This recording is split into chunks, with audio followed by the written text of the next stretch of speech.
The search for Michael Vaughan continues. Michael went missing from his neighborhood in Fruitland in July of 2021. He was just 5 years old at the time. Law enforcement has spent the last year and a half investigating.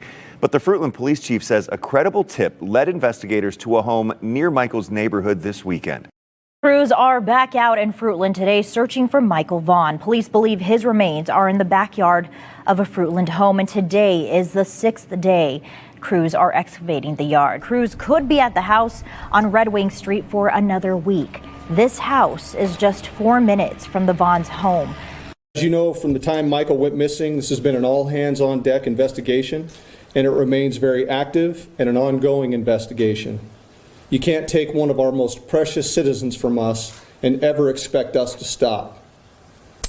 During the course of this investigation to date, we received credible information that the remains of Michael Vaughan could be found in the backyard at 1102 Red Wing Street in Fruitland. As a result, the Fruitland Police Department obtained a search warrant for the residence along with the front and backyards. That search warrant was served on November 11th. It was a Friday. We served that late in the evening. Upon entry, officers encountered Stacy Wandra, one of the known occupants of the home, and Sarah was subsequently arrested based on probable cause that she had knowledge of Michael's death and failed to report that death to law enforcement. The following day, the Fruitland Police Department, joined by the Idaho State Police, the Idaho Mountain Search and Rescue, the Fruitland Fire Department, and the Fruitland Public Works Department, began a very methodical excavation of the backyard of the Wandras' home. During that excavation process, the Idaho Mountain Search and Rescue, Mountain States detection dogs deployed multiple certified human remains detection dogs on the property, all of them alerting to the presence of human remains. Ground penetrating radar was also used and deployed, detecting anomalies in the backyard. We completed the excavation of the entire backyard and removed over 250 yards of dirt. Prior to backfilling the yard, the dirt was meticulously sifted for any potential human remains. We did not find Michael's remains. Although the remains of Michael Vaughan were not recovered, we strongly believe, based on evidence, that Michael was abducted and is deceased, and that his remains were buried and later moved from the property. As of today, the whereabouts of his remains are unknown. However, the investigation is active, fluid, and ongoing. Once the excavation was complete, we conducted a thorough search of the Wandras' residence. The search was productive, and additional investigative evidence was recovered and is currently being processed. Evidence suggests that the following individuals who are currently in custody are involved in the abduction of Michael Vaughan. Stacy Wandra, 35 years old. Sarah lives at 1102 Red Wing Street in Fruitland and was living there at the time of Michael's disappearance. We believe that Sarah has firsthand knowledge and is involved in Michael's abduction. Stacy Wandra is currently being held at the Payette County Jail for failing to report a death to law enforcement. And Stacy Wandra, 30 years old, a male. Stacy was also living at 1102 Red Wing Street in Fruitland and was living there at the time of Michael's disappearance. We believe that Stacy has firsthand knowledge and is involved in the abduction of Michael Vaughan. Brandon Shurtliff, 30 years old, of Kuna, Idaho. Brandon was living with Sarah and Stacy Wandra at 1102 Red Wing Street at the time of Michael's disappearance, and we believe Brandon has firsthand knowledge of Michael's abduction. Adrien Lucien, 32-year-old male out of Toledo, Ohio. Adrien was staying with Sarah and Stacy Wandra at 1102 Red Wing Street at the time of Michael's disappearance, and we believe that Adrien has firsthand knowledge of Michael's abduction. Good evening, everybody. It is so nice to be live and see everybody here tonight. Thank you, Connie, for being here. I'm just going to add a couple of things right here. We can't forget our little logo. I'm going to come over and check some comments. Tonight's live is 4 suspects in the shadows, one family's nightmare. Where is Michael's justice? It is October 17th, 2024. We just want to start out by saying congratulations to Tyler and BRANDI for getting married. They got hitched here recently. Congratulations to you. We are so happy for you guys. And I Yes, know that was go ahead. that's sorry. I was having headphones problems up until just now, but I wanted to say yes. Congratulations, guys. That is a awesome. I know your guys' souls were married already. You guys have been together a long time, but Right. I know that this is still very special, and congrats to you and your family. So yeah, like always, I've got Kaylee here with me, and Heidi is having some problems coming on, but we'll see if she makes it here. She's trying to get on her laptop to join us. And I also wanted to throw out that we are sending prayers for BRANDI. We did hear from Purple's channel that BRANDI has been sick recently, so we just want to let her know that she's in our prayers, and we're always praying for you. We hope your health gets better. And with that being said, hello, hello, hello. It's great to Yes, see happy everybody. Thursday. Mm-hmm. Absolutely. Oh, So we got Heidi in the comments at least. She says, "Hi, I'm here." That's good. So we are, going to be going over some new information that we have on the suspects that I really haven't seen anybody else talk about on YouTube. So we thought we would come up here and talk about some new information that we know. And then we've got some other information that we're kind of excited to share with you guys that might confuse you guys. Kaylee, Right. go ahead. Yeah, a lot of times when we go live, we prepare in advance, like, what we're going to talk about in what order, so it's easy and digestible for you guys and not confusing. This is going to be a little opposite to that because this information and what we're going to talk about tonight is kind of all over the place. So it might be confusing. We apologize in advance for that. We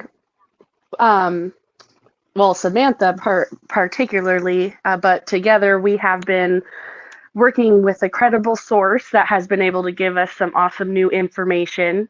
And just want to just thank that credible source. They do want to remain anonymous, but we have vetted them and vetted the information, and we're excited to share it with you guys tonight. And just hang in, even if it's a little like all over the place and confusing, but it's still important to talk about because these are in details about these suspects and the people that have been named by law enforcement to have potentially allegedly have involvement in Michael's disappearance. So yeah, we want to get this information out there. Michael deserves justice. He needs his justice. His family needs the justice. And yeah, let's turn up some pressure and talk about some of these suspects tonight. Hello, Heidi. Can we hear you? Mic check, mic check. It's kind of weird. I know it is funny to get used to. If you you can go to the settings and change where your microphone is, like the input. If you're on your phone, for instance, I can change it to my headphones or my iPhone. But so happy that Heidi could join us while she works out some kinks to get her mic running. It will be awesome. We finally have the trio together. One correction, though, I do have to make in your statement, Kaylee, is we do not know 100% sure whether or not law enforcement is focused on these particular people that we're going to talk about, but we do know there is some kind of involvement. We're just not sure what kind of involvement law enforcement has with them. Yes, good distinction. You're right. You're right. It's a good point. Hello, Lynn. Good to see you. Hello, Avi. Good to see you. I'm just waiting on a mic check here with Heidi to see if we can hear her. She is not. I think I figured it out. Woo! Oh, yay! It's my first time. I've never done it before. Yes. Well, glad you worked out those kinks. Yeah. Heidi is our other admin from our Facebook group, and we have tried to have her on several times, and it just hasn't happened. So we're super stoked to have you here tonight, Heidi. This is going to be great to have all three of us here because you work so hard on Kyron's case, and I know that Michael's case also means a lot to you. So I'm super stoked to have you here. Me too. Well, ladies, I think we should just hop right into this. It's one of those days. Yeah. I'm going to kind of hand this over to you because we're just going to go through Brandon's recent court. Yes. Again. And when I throw it up here, I'm just warning everybody, you're not going to be able to read it. It's super fine print, but I put it up here because it's our receipts. Yes, exactly. Let me pull it up on my end. And Kaylee is just going to kind of go over it. Now, we know earlier this summer, Brandon had already gotten pulled over a couple of times, went to court. Mommy paid his fine, so he didn't end up in jail, of course. We're talking about Tina because she's always, you know, treating him like a baby and getting him out of trouble. But now that we know that something else happened, it's kind of like I feel like Brandon's being followed while he's in Idaho. Yeah, either that or he's extremely unlucky, kind of like Terry Horman. You know, queen and king of coincidences, I guess. So this right here is from the Idaho site where it shows the charges that he was charged with. He was charged with 4 misdemeanors on July 4th. We did cover this previously, I'm pretty sure. Maybe we didn't because we didn't go live. We did? Okay. No, we did. Okay.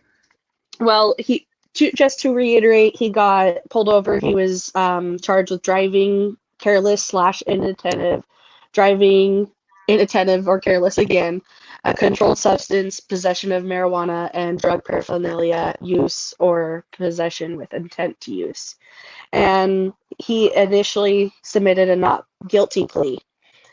And then you can see that he's had a lot of he had bond posted. Hold on one second, Kaylee.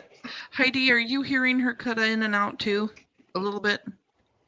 No, I can hear it. It sounds all right. Okay. I can Not hear, great, just all right. Yeah, I'm Well, hearing it's a little bit crackly, but that's it. These are supposed to be great Bluetooth headphones. They're like the fancy Sony ones. But let me just go old school. I'll plug in my good old school Apple. Old school. Here we go. Yep. I'm sorry to cut you off. I just want everybody to understand what you're saying. Especially this early on. Thank you. Let me just switch those real quick.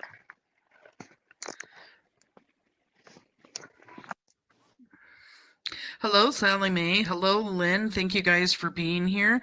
We have our amazing moderators here. Connie is here. And Avi is here. Okay, I'm back. Hey, that's like 10,000 times better. Yes. Sometimes just going with the basics is the key, I guess. Okay, so let's continue. He pled not guilty to these misdemeanor charges. His mom posted his bail, like we talked about. And then he was going to go to a jury trial in Idaho. But on August 14th, it is recorded here that he had a change of plea and sentencing. So he changed his plea from not guilty to something else.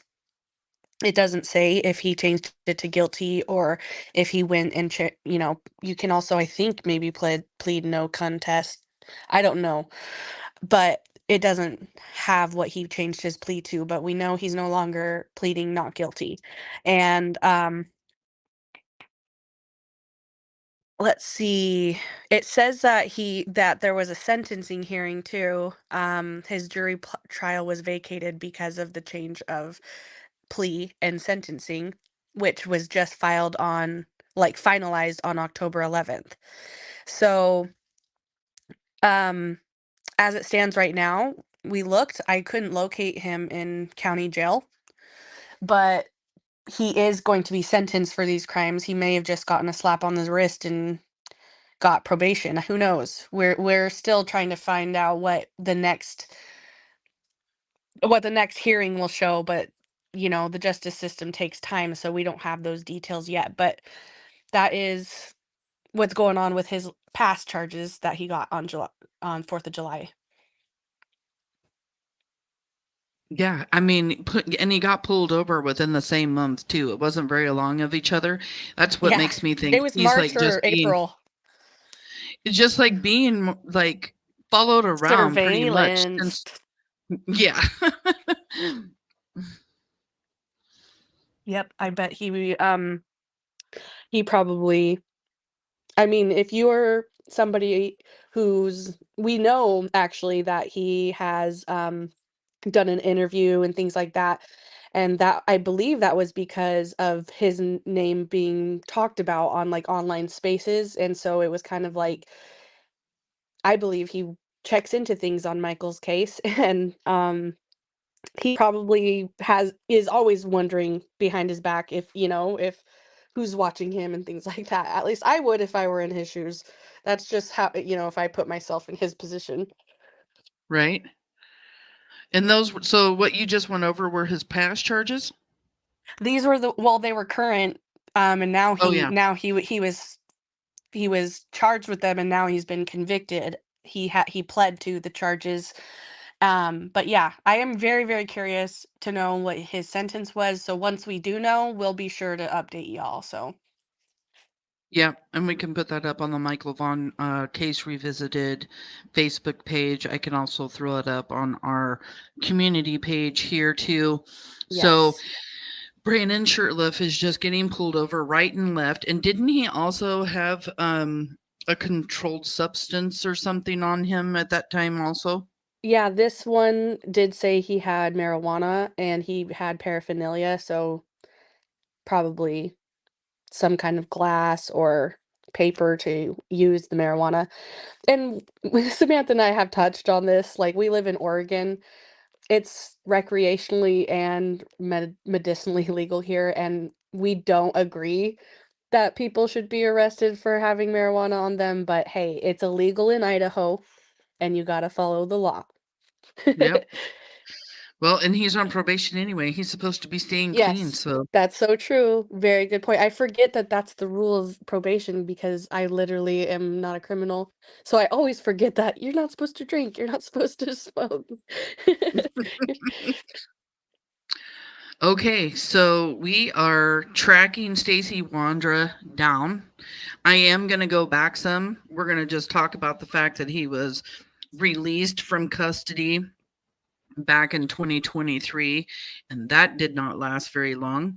But we're going to talk about that, and we're going to go from there to current, where he's currently at. So let's see. Let me put up. Start with the tip, because the tip comes before Stacy gets out of federal custody. The tip that he gave law enforcement that Michael Wandra, OMG, Michael Vaughan's body was in the backyard of the Wandra's home. So let me throw this up real quick. All very emotionally tied to this case, just as our community is. I would say probably the country. Fruitland Police Chief J.D. Huff spoke with us Sunday afternoon about a credible tip he says led authorities and rescue crews to dig up the backyard of a house in connection with Michael's death. Huff said on Monday that credible tip came from someone inside of the house. We received a search warrant, and we started excavating the backyard of this residence due to the fact that there's potential for Michael's remains to be in this backyard. And it's going to show this news clip. I'm trying to find it real quick on my phone that we want to go over.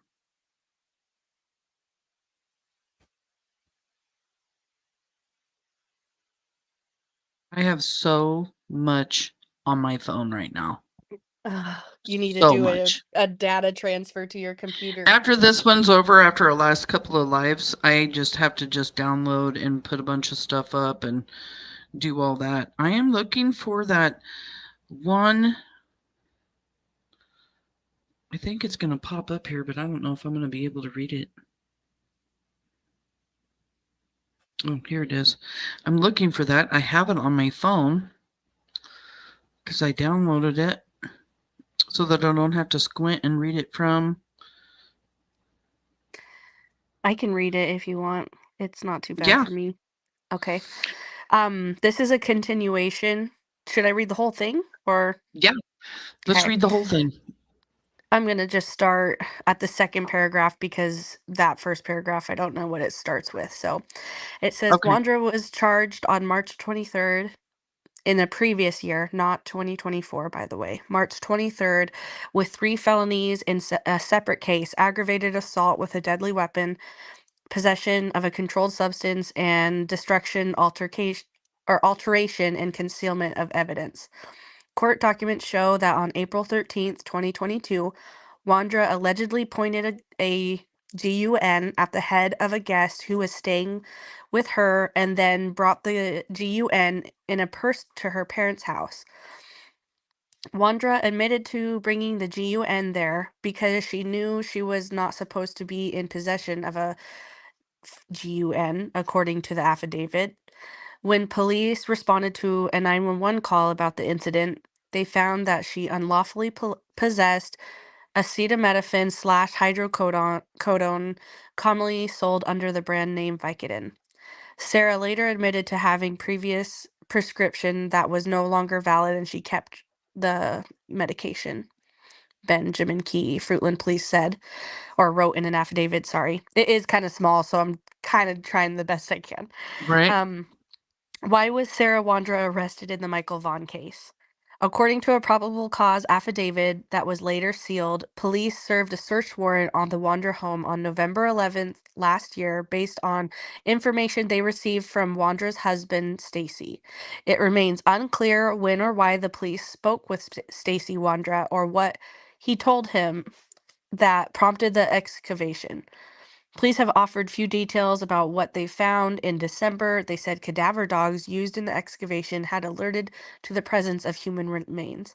Fruitland Police Chief J.D. Huff told reporters that police strongly believe, based on evidence, that Michael was abducted and is deceased, and that his remains were buried in and later moved from that property.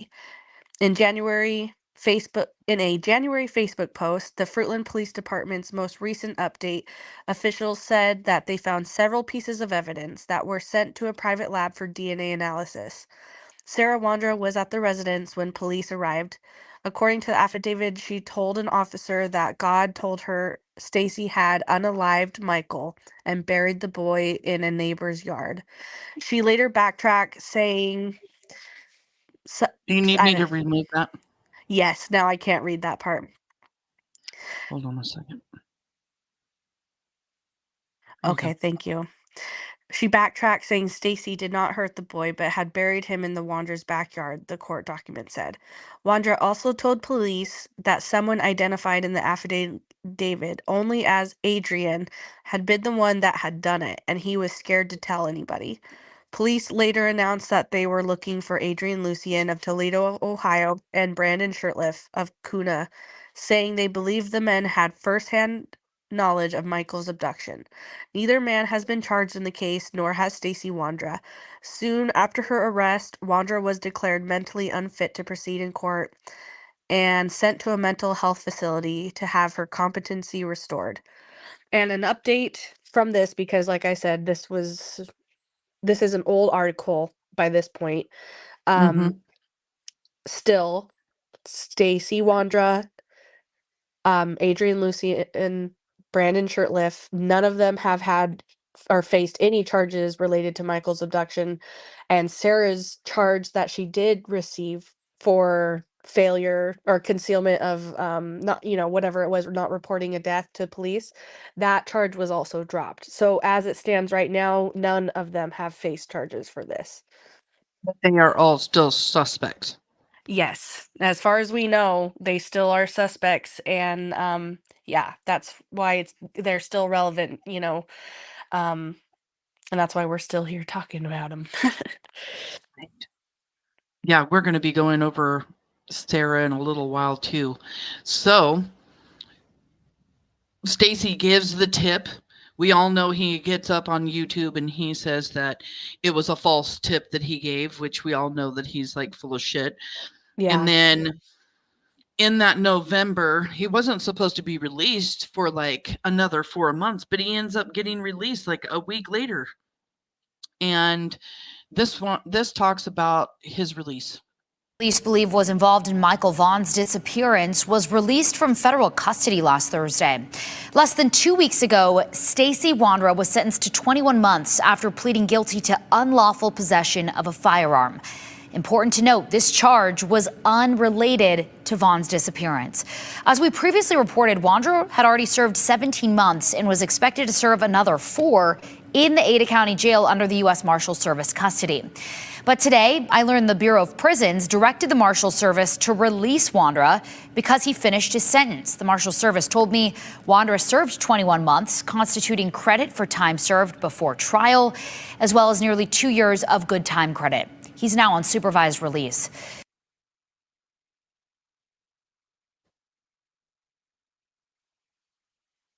Supervised release that he eventually just screwed way up, which we know recently he went back to prison.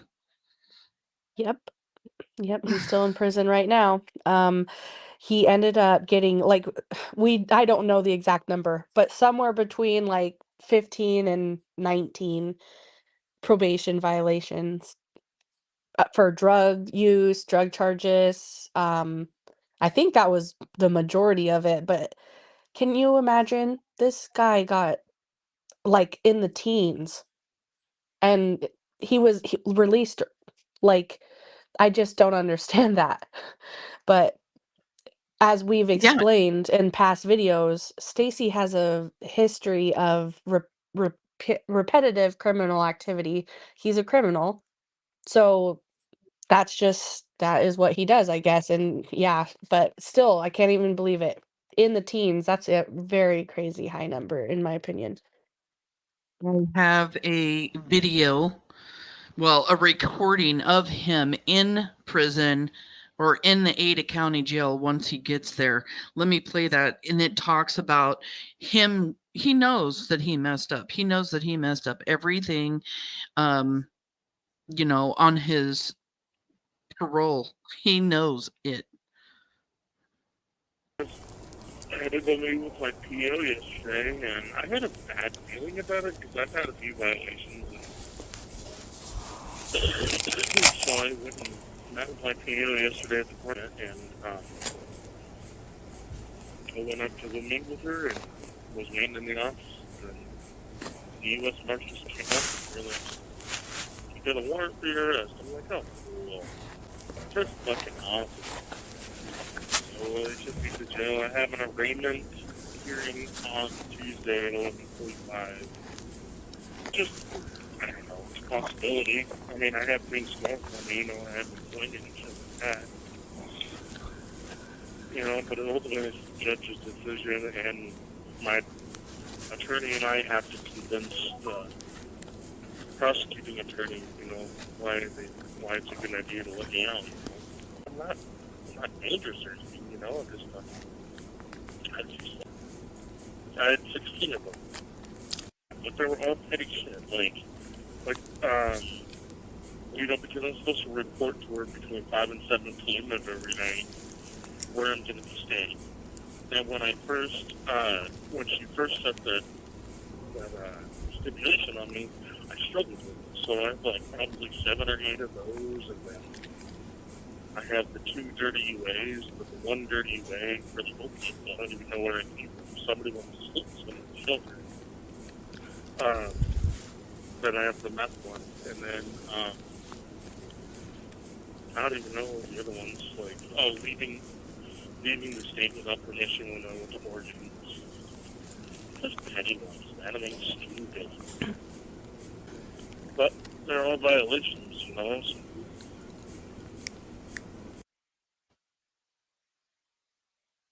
They're not petty if they landed you back in jail for like a good amount of time, dude.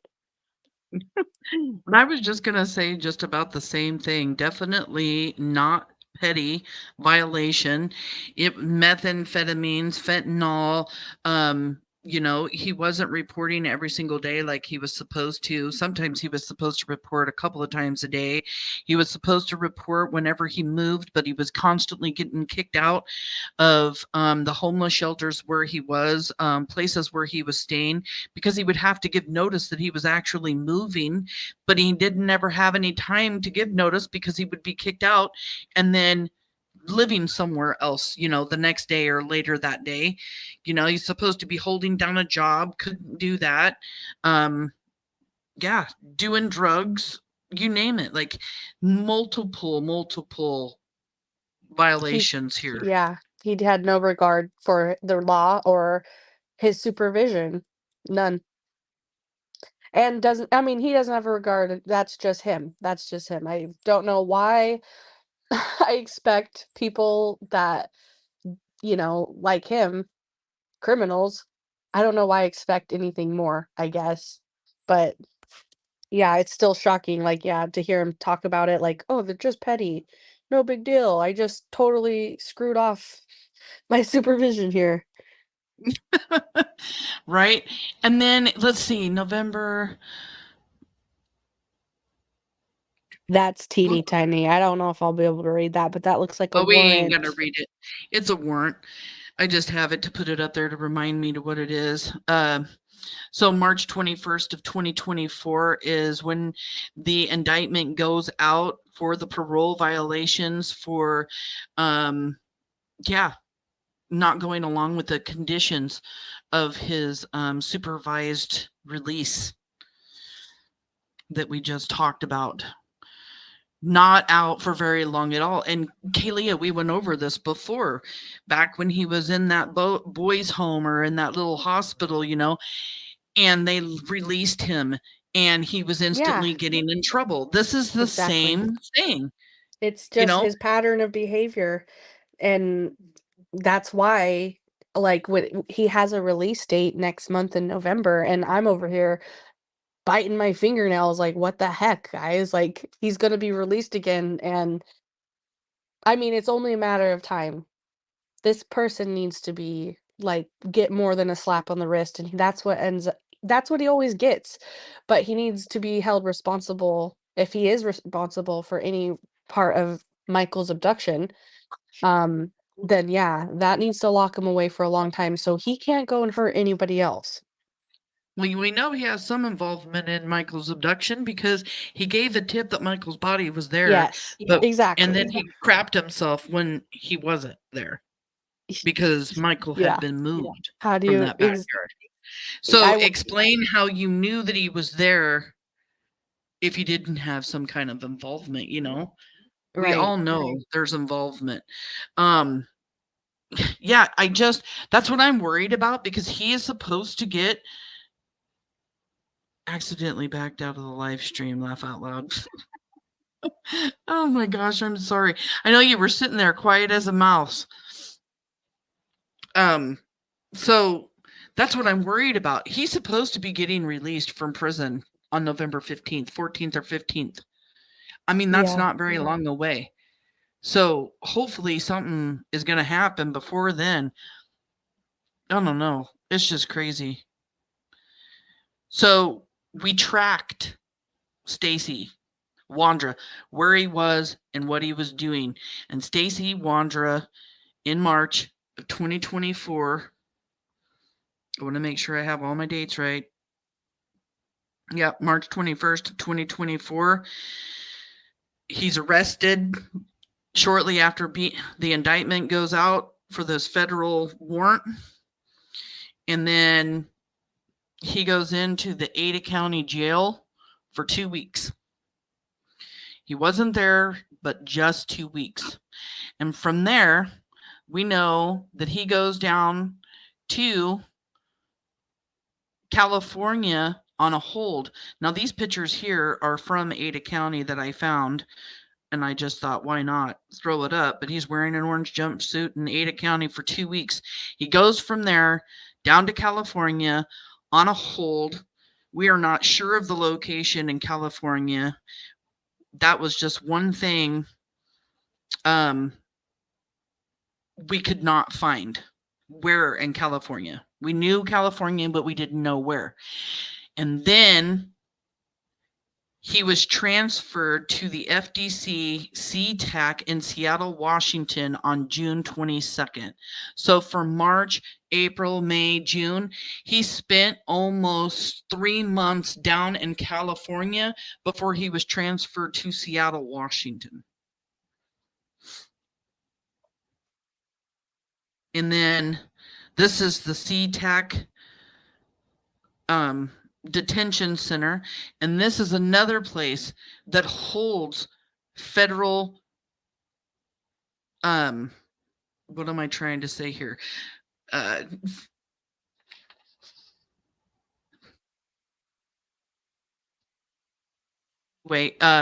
Sorry, I was reading a message.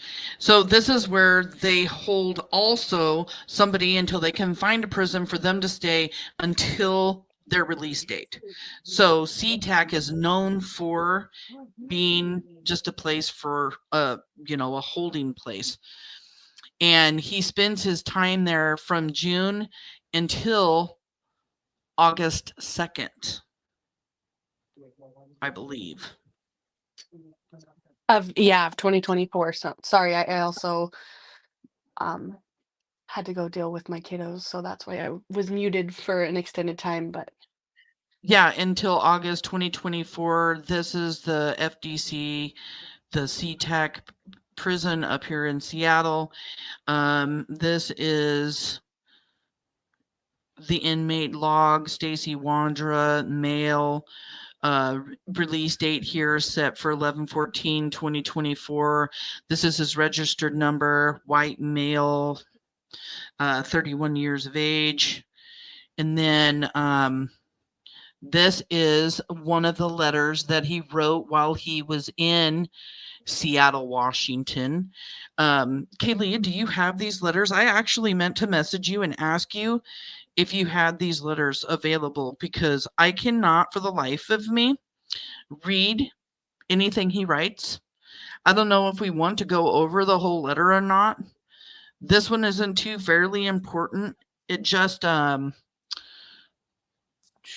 could locate them. I know that we have them in our chat, so I could go find them real quick. Okay, this was in July of this year. Yep, he wrote the letter in July from the SeaTac prison. And I can't remember what this one was about, because they couldn't really read it. He's always asking the courts to take away this or think about that and, let me out and this was wrong and everything else. I just thought it was useful to show the letter to show that he was actually in Seattle, Washington, because the letter that I actually want to talk about is the letter that he writes when he leaves SeaTac. So Stacy leaves SeaTac in August 2nd, and then transfers to the FCI Mendota. I think I'm saying that wrong or right. Mendota Medium Security Prison in Fresno County, California. And this is where he currently is.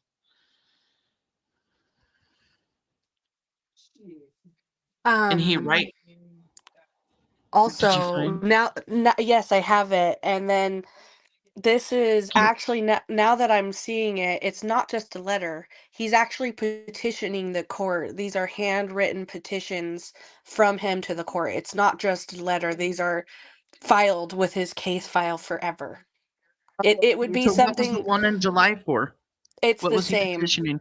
He was petitioning in July to get his sentence vacated Basically, he was trying to ask for his sentence to be like turned over or erased.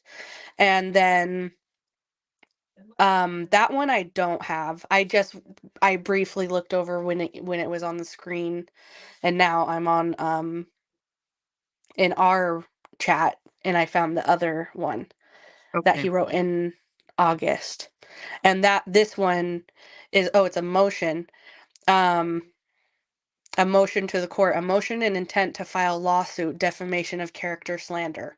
So this is what he is saying to the literal United States of America. It's I'm I sorry. can't wait till you get to the end because I'm just like, are you fucking serious? Oh my, it's funny because yeah. Oh. So it says right there, petitioner Stacy James Wandra versus the United States of America, Fruitland Police Department, Idaho State Police, and Payette County Sheriff. And then there it says motion and intent to file lawsuit, defamation and character. In November of 2022, I, Stacy James Wandra, was wrongfully alleged a suspect in Michael Vaughan's disappearance in Fruitland, Idaho, which is something I would never do. Since the allegations, I have been forced to administrative segregation. I have been physically assaulted. I have been mentally abused, all by people in position of power. Is that what it is? Mhm. People in power and on the outside. I still every day get verbal threats. People call me horrible names like murderer, kidnapper, chomo, which is hilarious to me that that's what he writes in here, chomo, which is all in relation to these allegations. This lawsuit files under federal and Idaho state statute of the 2-year statute of limitations. I'm also demanding compensation for long-term pain and suffering, mental anguish, loss of wages for future and past slander and defamation of character. I, Stacy Wandra, hereby demand that $80 million, and then Oh my God. he wants $80 million. Yes. It says, I demand that $80 million be awarded, and I also request that you waive any and all fees. And like I said, this is like a legit thing that a lawyer, like this would be like if he hired a lawyer and he wanted to do this. This is Stacy's understanding of how this would work and his official filing for this. And actually, we should have went back and looked to see if anything has been filed since then, like in response. Like I would love to know if the state You looked just here responded. recently when you looked for these, so unless he put anything up within the last like 4 or 5 days, I doubt I there's know, right? anything. And yes, Connie, he is delusional. Can Yes. you guys believe it? $80 million?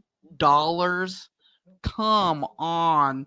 I laugh so friggin' hard. What do you think? Do you think he was trying to be like? Was he trying to like give them the middle finger with this, or was he being serious? Like, do you He think was he's that totally being delusional? serious.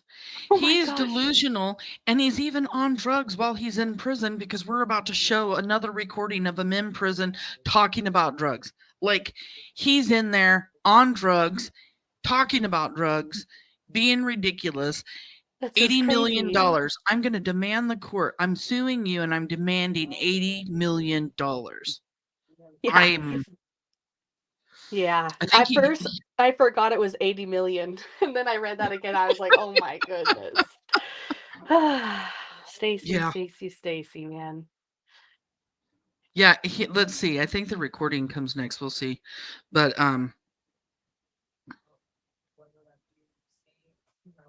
this is the FCI Mendota medium security federal correctional institution with an adjustment minimum security satellite camp. This is where he's sitting in Fresno County, California. Name, Stacy Wandra. His registered number, 32 years old, white male. His release date here also says 11/15/2024. Location at FCI Mendota. I don't know if I'm saying it right. Fun thing to say, Mendota. Mendota. I am going to go online and see while we're live sometime. I just am not next to my computer. I'm only on my phone. But I want to check and see if he has had any response to that letter because, like, how does the government even respond to that kind of freaking pleading, demand of like, 80 right. million. That's just crazy. I laughed so I'm not joking. My husband was sleeping in his chair. I start laughing when I hear this information. I start laughing so hard. My husband wakes up, asks me what I'm laughing about.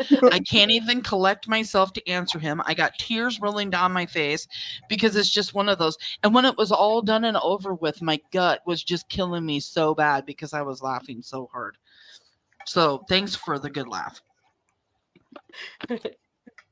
Well, what else do you have to do when you're sitting in jail or prison? Yeah, right.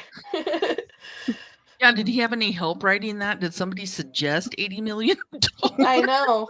They do have a like they're able to go to like a law library. But yeah, I'm so that's what I mean. Like, was he doing it to be a jackass, or is he that delusional that he's in his mind thinking this is reasonable?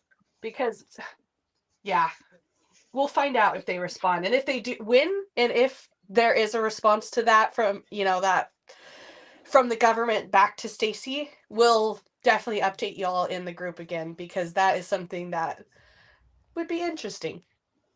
Yeah, it would definitely be interesting to find out. Something to talk about. And that's really why we came on today. Nobody's really done any Michael lives or anything. We knew that there was just little bits of information that we've been able to collect over the last 6 months or so.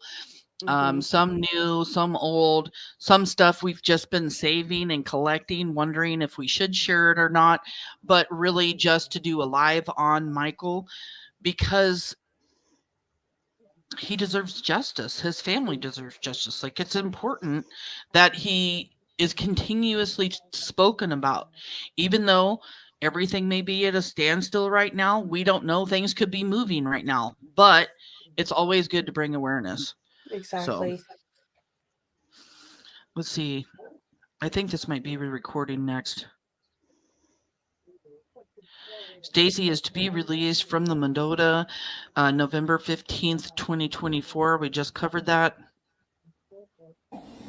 Take a step. And this is him just talking about drugs, you guys.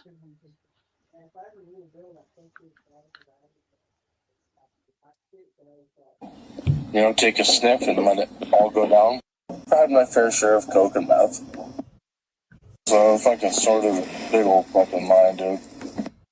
Yeah, or you fucking take it, drip the soda in your fucking nose and let it fucking, take a sniff and let it all go down. I had my fair. He's ridiculous. He's sitting in federal prison. Yeah, right. I mean, this recording is from federal prison. Yeah, so and it's crazy that again it shows no regard. Obviously, these calls are monitored and recorded, and he doesn't care.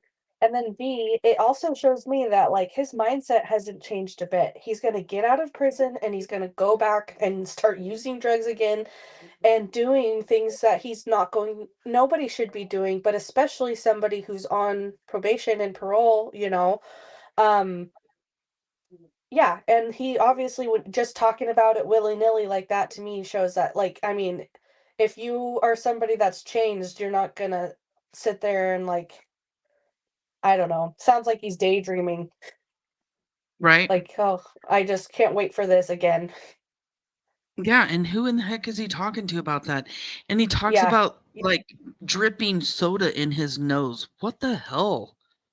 I will say, I he- know, I mean, it's not just on TV. It, like you said, Samantha, he probably is doing drugs in prison because prisons have a lot of drugs going around them. Like, I know from direct experience from people that I know who have been in prison who have talked to me about it, it's not hard to get at all. So as long as he has some way to pay for it while he's in jail or while he's in prison, he's probably doing it. Right? I mean, yeah, that's my opinion on it. I really feel like he is, and they're doing drugs. I Yeah, mean, me they were too. all doing drugs. Yeah, why would you stop if you have access to it while you're in there? I mean, like, prison is the worst place to try to get sober without, like, help. So if it's Right? available to people that are in prison, they're gonna choose to keep using it if they can because the alternative is absolutely horrible. It's not a comfortable place to go through, like, drug withdrawals and things like that. Yep. So, mommy will give him money. He's a strange thing. Well, hey, you know what? There are other ways to pay for things in prison. Wink, wink, nudge, nudge. Ew. Exactly, Heidi. Oh my God. Okay, so this is where it's going to get confusing for some people. You may or may not understand what we're trying to say here. Adrien Lucien pissed some people off. They are the Pope twins, and they are GANG members. I don't know if I can say that on YouTube, if they're going to get me or not. But Adrien actually accuses the Pope twins and accuses them of being involved in Michael's abduction. And I have a recording here. I can only play it one time because the last time I played it several, and even though I played it several times, YouTube did not like me much. So I can only play it one time. So if you're here and you want to hear the recording about what one of the Pope twins had to say to Adrien after they found out that Adrien was trying to throw them under the bus, take a listen. Tune in. Here we go. Didn't kidnap that kid or kill the kid. So that was completely him. Don't be trying to put it off on me and my brother. I'll fucking smoke you guys myself. I won't be going to jail for smoking a kid. I'll be going there smoking y'all. Fuck around. This guy is basically saying, I didn't do nothing with that kid, and I'll smoke you if you continue saying that I did. And yeah, he's not messing around. He means business. These are not good people we're talking about. These Pope twins have connection out of Twin Falls, Idaho.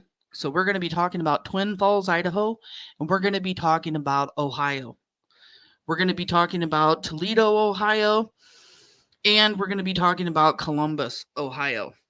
People that are connected to Adrien and Brandon 100%, possibly the Wandras, and just they are connected in bad, evil people that we believe that Brandon and Adrien had hooked up with.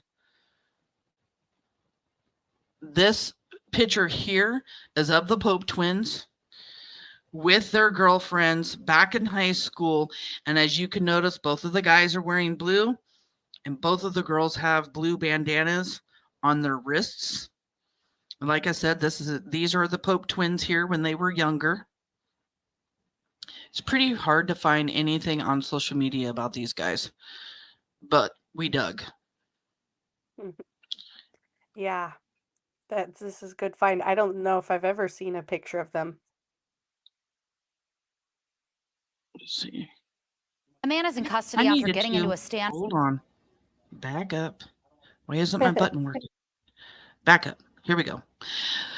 And this is one of the Pope brothers, one of the Pope twins. Boise police apprehend armed suspect after prolonged hotel standoff. This is July 25th of 2023. And this is, what does that say? Christian Pope? Yes, Christian Pope. And he was being sent to Ada County Jail. I'm just showing pictures of him. I want you guys to hear his name. I want you guys to hear Pope. I want you guys to listen when I say these guys are bad guys, okay? You just heard one brother pretty much threaten Adrien to take him out if he keeps talking about him. And this is what the Christian Pope gets in trouble for down there in Idaho. Right, a prolonged hotel standoff. The man is in custody after getting into a standoff with police officers over the weekend. Boise police say they responded to reports of someone stealing a car on Vista around 9:15 Sunday night. When they got there, the suspect was still in there and in the car. When police tried to stop him, BPD says he pulled out a gun and took off running. He eventually dropped the gun, but when officers tried to arrest him, they say he pulled out a knife and then started running again. The suspect then ran into a nearby hotel where they say he barricaded himself in a utility closet. During a standoff lasting several hours, police identified the suspect as 20-year-old Christian Pope from Twin Falls. They were able to get a warrant for his arrest. He was arrested without incident and is now facing several charges, including 5 felony counts of assault and battery upon certain personnel. Pope was taken to the hospital for a pre-existing medical condition before he was taken to jail. So I am just connecting the dots here. You guys are going to see, whoops, did it again. You guys are going to see things from Ohio. You guys are going to see things like this arrow that was pointing to Twin Falls.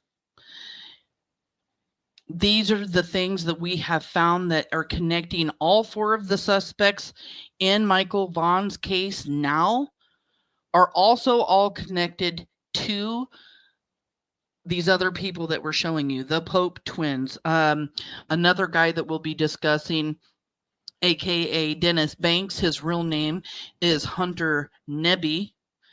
And all of these people are into drug trafficking and sex trafficking.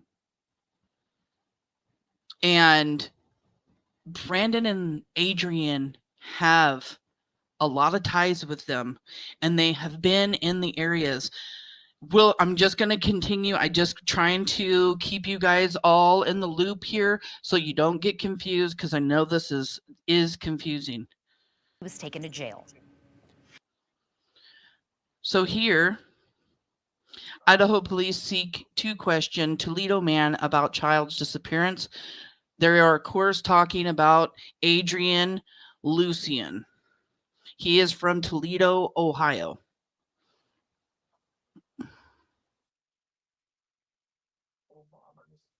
Adrien, 32, of Toledo, was one of the 4 identified by the Fruitland Police Department on Thursday who might know about the boy's disappearance.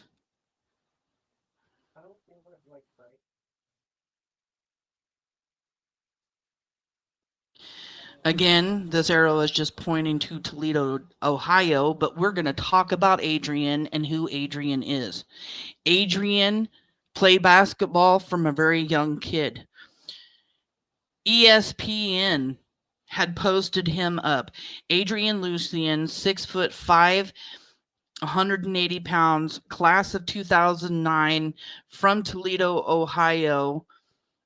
And this is recruiting activity going on here. They wanted to recruit Adrien Lucien. I have a video of him playing basketball. He was absolutely amazing. Probably still is. He probably still plays, of course. But that dream of being like that NBA basketball player, gone. Completely gone. Yep. That's really sad. It goes to show that it's so important who you surround yourself with. Because yeah, that is crazy to know. Like, you know, he probably did have dreams, like you said, to go on and be a professional basketball player. If you found stats for him on ESPN, that's really impressive. Yeah. But I mean, it's just, we talked about this a little earlier. It just makes me start thinking of, like, you know, the ripples of everything, of every choice we make in life, right? Every choice builds on itself, and look where he is now.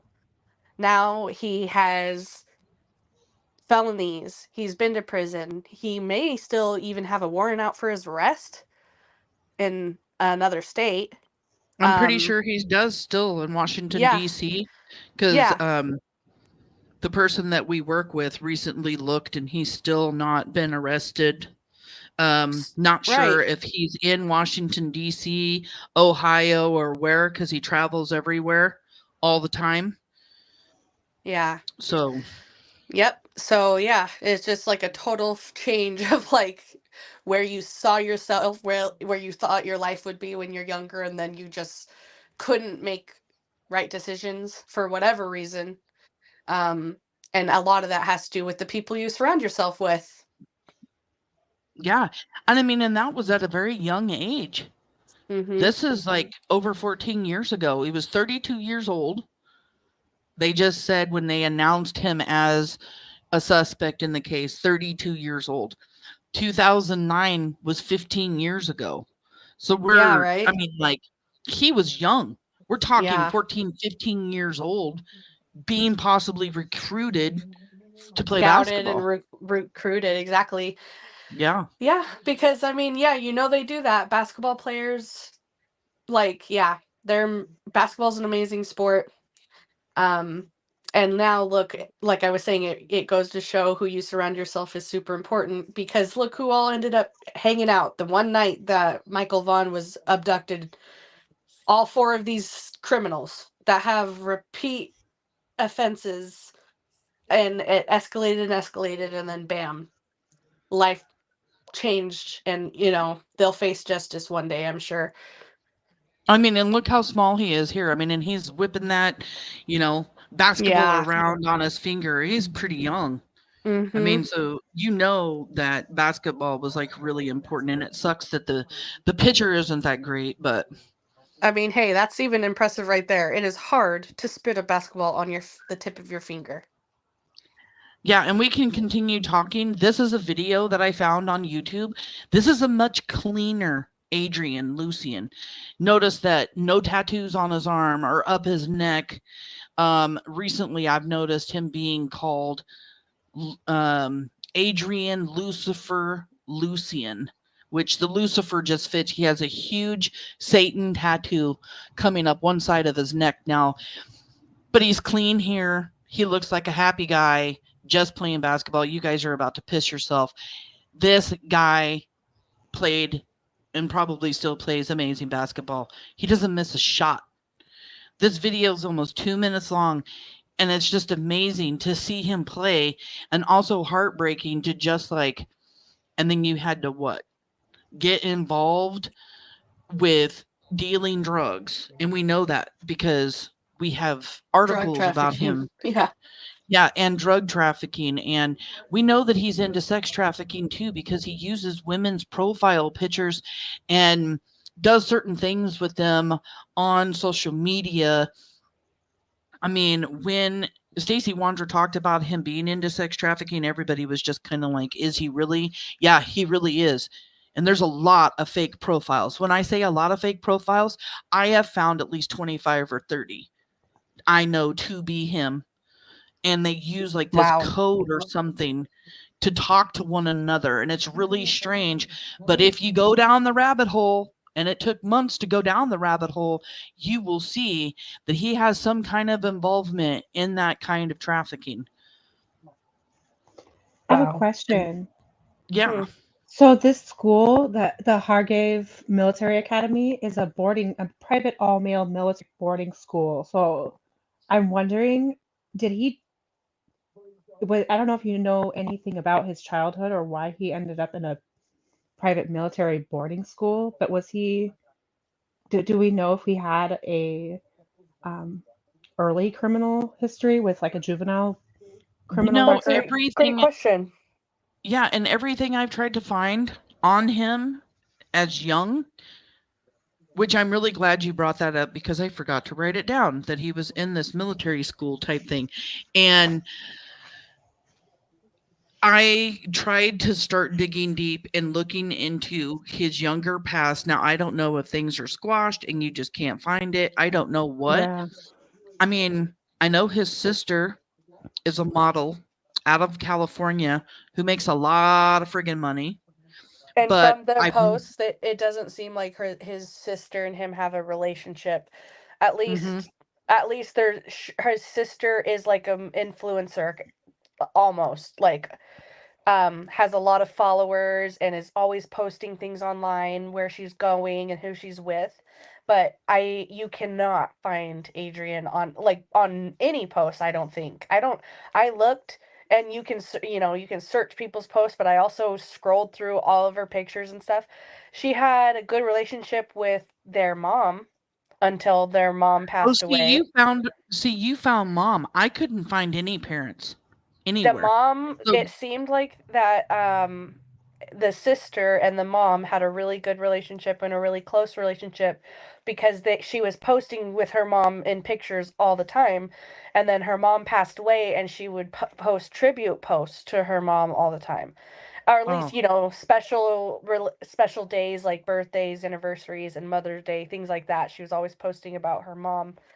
And like I said, you'd think like somebody who took the time to like post about their friends' birthdays and their mom's birthdays and never misses these important dates to post about, never post about Adrien's birthday, never posts a picture saying having lunch with my bro or anything like that, or oh bro, happy Yeah. birthday, I miss you so much. And I know that doesn't mean anything because social media is not reality. We all can agree with that, but it is an interesting observation to make with an influencer whose job is to post content, and she goes out of her way to post content with her loved ones, but Adrien's not included in that. wow. Yeah. Yeah, I did never find you dove a little bit deeper in that rabbit hole with his sister than I did. I Yeah. couldn't find anything about Well, parents that's or anything because I or was any criminal history on him when he was younger. people were saying it was his sister, and I was like, how do you know? And then I went and that's why I dug deep on the rabbit hole, and I was like, oh yeah, okay, this really is his sister. And then I was able to confirm it, and that's why I went deep on that. I wanted to make sure if I was saying this is his sister, I knew for sure it was. Right? That's one thing about us is like really try to get to the bottom of it no matter what, and make sure we're bringing factual information, um and not just repeating what we've heard elsewhere. We've done our best to vet and get to the very bottom and the very source of the information ourselves. Yeah. Right.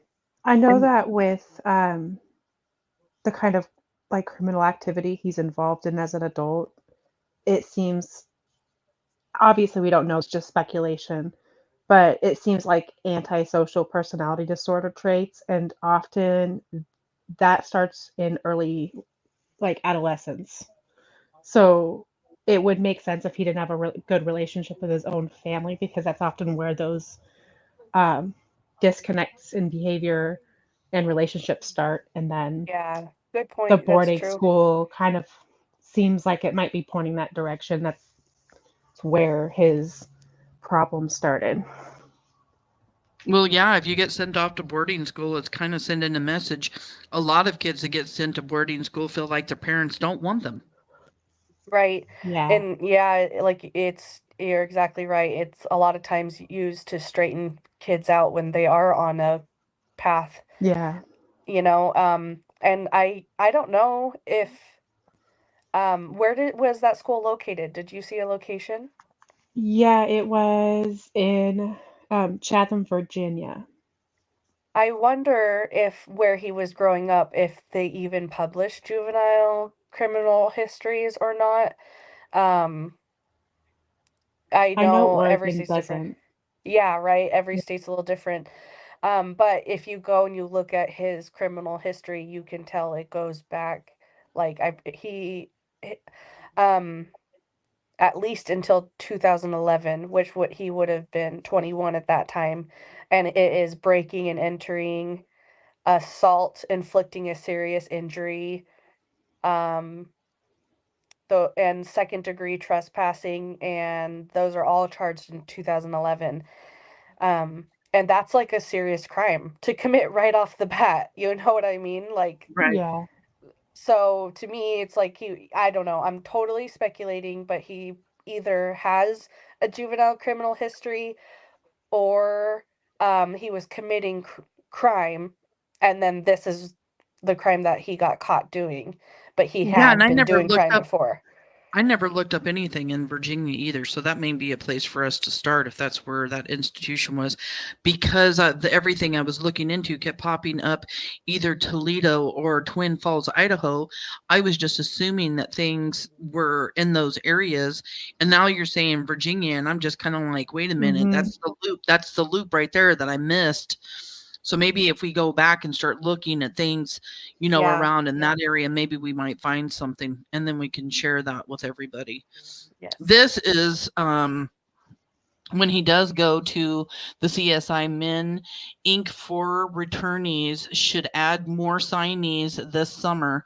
And this is the College of Southern Idaho in Twin Falls. Once again, we're talking about Twin Falls, Idaho. So we know Adrien's from Toledo, Ohio. We also know he went to Virginia now.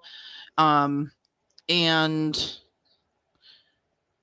then we have him here again in Twin Falls. And this was in 2010. May of 2010 is when this article came out. And it's just pretty much talking about bringing on new guys. This is the College of Southern Idaho, like I said, based out of Twin Falls, Idaho, and 6'5" wing player Adrien Lucien. And then it goes on to say, but Lucien has decided to attend a different, whatever that is, GUCO next season. So it sounded like he was going to be moving from there and going somewhere else. So was he or was he not going to, you know, end up staying here or not? It's not very clear, but I wanted to just show this is somebody else interested in having him play. And this is where the Twin Falls, Idaho, the college was. Just wanted to point that out. But yeah, it's really sad to know that. I mean, did you guys see that video? How friggin' amazing of a basketball player is that? I mean, he was making shots from all over the court, dunk shots, swinging on the hoop and everything. I know basketball. My grandson loves basketball. My son-in-law watches basketball. Basketball is like a huge thing and part of my family. And he just plays amazing basketball. So, you know, he definitely chose the wrong life, and he probably beats himself up over it every single day. And because of the lifestyle that he's living, he probably has no emotion left because his dream is squashed. It's gone. You know what I mean? Like, you live your whole life to be this certain something, and then it's just gone. Especially What kind like of when feeling? it's like at your fingertips. Like, you know, Right. I may have dreamt of being a basketball player, but you know, or that's not true necessarily. But to make a point, you know, let's say I did and I wasn't great at it and I didn't get recruited and I wasn't being scouted and having articles written about me while I was playing college ball. Well, guess what? I move on with life, but he was that different. He had it at his fingertips. That was happening for him. He could have went on to play in the NBA. So Now yeah, I he is a totally agree. suspect. Yeah, Yeah, and now he's a he's a suspect suspect. in a 5-year-old at the time's abduction. Michael would be 8 years old now. Thank you, Chelsea. She writes JUCO equals junior college. So he was choosing to go to attend a different junior college. We appreciate you. Thank you. Putting that in the comments. It was one of my many things that I was going to do, but ran out of time today. You know, Samantha is a rock star because I used to help so much more with preparing for the lives, but with my new job, it's been really hard. So thank you so much for putting this all together, Samantha. I just wanted to shout out you for all the hard work you do, because I know it's a lot and it takes a lot of hours of your time. And by the time we actually get to the live, you're probably tired because it's already been. I get so tired. Yes, yes. It's mentally exhausting, but at the same time, I've been piecing together this live for a long time because I've been working with somebody for the last few months, just getting little bits and pieces together to like make things make sense in this Right. particular clip exactly. So yeah, just the conversations, the phone calls, the back and forth, the messages, you know, collecting the data and information, the rabbit holes we have to go down. But It's a it's lot. also fresh and new too, because I don't always work on Michael Vaughan, but I've been working Michael Vaughan and Kyron all summer long. So there's been a lot going on, but thank you so much. Oh, I and appreciate it. thank I you, mean, and Connie. you're She's in there saying, I think all three of you are awesome. Connie, you're awesome too. Thank you. they are awesome. Heidi and Kaylia, they do their magic on the internet. They know how to look shit up. Like, I can find it. It takes me a lot longer, but they dig. And Heidi, even though she's quiet, like she does so much in the background, especially on Kyron's case with finding information. It's just incredible, and we appreciate her so much. Like, it is definitely a team effort. I do not like taking credit completely 100%. I just I'm thankful. And your new job is, you know, I'm grateful that you have this new job, that you have more insight. I mean, you're sitting in a courtroom. You're observing things. You're getting to know the in and outs of things, and it's awesome. And you're teaching me and Heidi in the background about everything that you're learning about. So that's exciting to us too. So, you know, we're learning so much, and Heidi does so much when it comes to like the mental health state of mind, like she was just talking about Adrien. So I appreciate you both so much. Oh, we do make a great Thank team. you. And yes, I'm glad that we all came together. It's been awesome to like we chat almost every day. Um and that is just it's nice, you know, like to have like-minded friends that I look forward to working with and talking and going down rabbit holes together. I just love it. So, Yeah, rabbit holes are fun.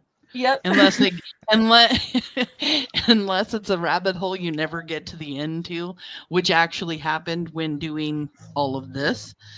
And eventually you just have to go, okay, let's stop. Yeah, But put it away. Bury that hole up for a while. I'll come back yep. later.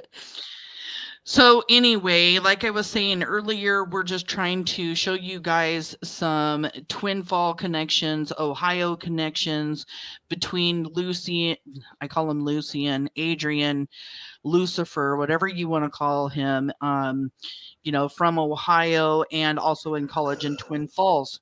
Twin Falls are where the Pope twins live. Pope twins are gang members, bad guys, dealing in drugs, dealing in sex trafficking. Their adopted mother was even in trouble at times for sex trafficking, was not able to get a hold of those documents. My source does have them. They were not allowed to be shared tonight, but I can share with you that she didn't want the Pope twins adoptive mom's name out there right now. So that is how that goes. And then we're going to move forward from here. What's coming up next? Let's see. Okay. So when we all found out about this particular text that Adrien makes, we all assumed when Adrien was talking about being set up by this guy, he must have been talking about Brandon. He must have been talking about Stacy.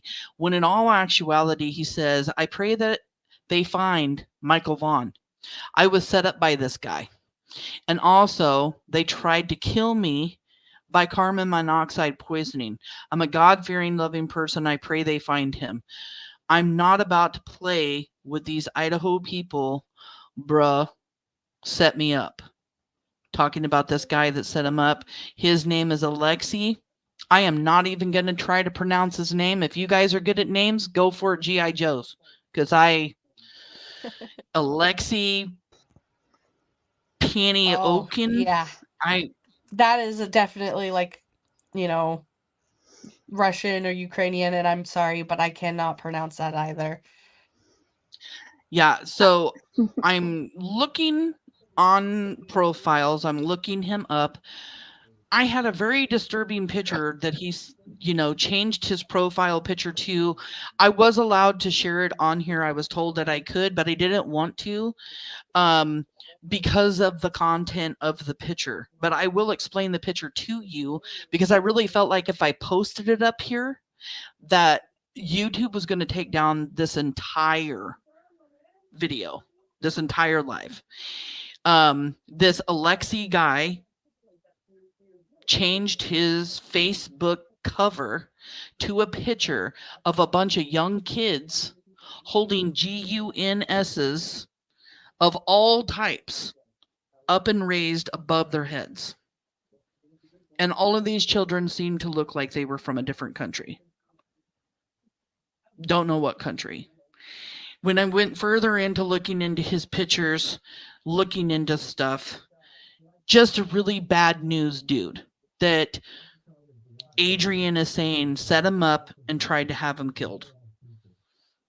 Don't know too much about other than this guy, except for he's around and he knows these suspects. But I do know from looking at profile pictures that he's posted, things that he's posted, it looks like outside country activity. And I don't know what kind of activity, but it just looks like out of country activity going on there. Like, do you think maybe he moved out of the United States?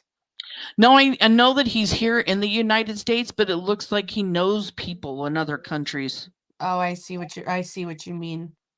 Yes, Like, I see what you're meaning now. I get what you're putting down. His connections are far. Yeah, exactly.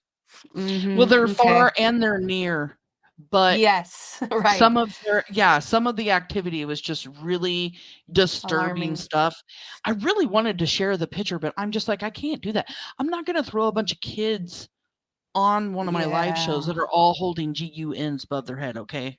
That's not me. I'm not doing it. I don't care if it would have proved something or not. Maybe I'll put it in I will put it in a community post if anybody's interested. I am not talking about it on the live. But anyway, Adrien is saying that this particular guy is the guy that set him up. After looking at the rest of the messages that goes with this, he's not talking about Brandon. He's not talking about Stacy. And you know what? It's just crazy because again, like, doesn't that just kind of allude to some kind of like that's incriminating. That post right there is incriminating because even insinuating that you were set up insinuates that there is some knowledge, involvement, more than just, you know what I mean? Like, it still is saying that you know something, or I don't know, that it wasn't like, oh, this person's lying about me. No, his words were, I was set up. That is like, that is a super incriminating post to make, and words matter. And when this carbon monoxide happens and he ends up going to the hospital, this is in August of 2021, right after Michael comes up missing, and he's talking about being set up in carbon monoxide. So who set him up? Who, like, that's a good point that you're making, because setup is huge. And what kind of setup are you talking about? Yeah. And when you're blaming a guy that's like out of this loop of these particular 4 people, what else is going on? Who else is involved in Michael's disappearance? If anyone else is involved. Right. Like, it seems like it could really be bigger, way bigger than we actually. I know there might be even more suspects that we don't know of, because as we all have talked about here on our channel plenty of times, the police don't have to identify suspects publicly. And there could be more suspects that they've looked into I mean, they've had to have had other people that they've looked into, of course, to like, clear people off their list. But there probably are people that never could be cleared that are, never named publicly. And the reason for that is the reason that I don't know the strategy, but there's strategy behind why they named suspects. And one of the reasons is they didn't know where Brandon and Adrien were. and they legitimately wanted the public's help so they could talk to Adrien and Brandon.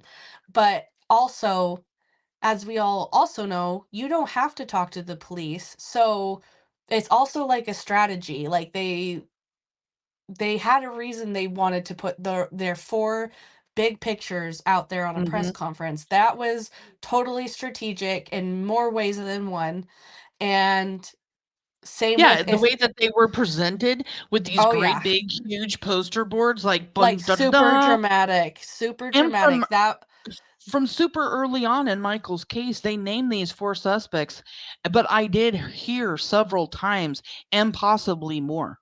You right. always heard that there could be other suspects. Yeah, and if um yeah, if that is there's I'll just stop there. I was gonna go off on some things that probably shouldn't. So So, this particular clip that's about to play is going to be talking about Hunter Nebbi, who I mentioned earlier. This is from February of 2024. The name that he goes by on the streets is Dennis Bank. He is also a GANG member. He is affiliated in this video. I believe it's in Idaho. Where this particular crimes. Let's just listen to this. But he is somebody who is associated with Adrien and Brandon. Is behind bars tonight and charged with first-degree murder in the death of a Caldwell man. Nampa police arrested 28-year-old Hunter Nebbi from Boise today. You can see him on your screen now. He's in the Canning County Jail. This comes after 29-year-old Abel Sains of Caldwell was found stabbed to death in an alley on 3rd Avenue North yesterday morning. Police believe this was an isolated incident. And that's him. He is a murderer. He is, I believe, in prison now. And this is also a picture of him. When this picture got taken at the time, they did not want his identity released yet. So his face and other people's faces were covered up. Using this picture to prove a couple of things. He's wearing a hat from Columbus, Ohio. He's wearing a red bandana on his shoulder. If anybody knows about GANGSs, you guys kind of know what I'm saying here. He is a member. He is associated with them. He is probably getting protected by them while he sits in prison. Now, again, you just heard this news clip. Talked about him committing this murder in Idaho. And then you see a picture of him, Columbus, Ohio. We've got Twin Falls, Idaho, and we've got Ohio. We're still connecting the dots here.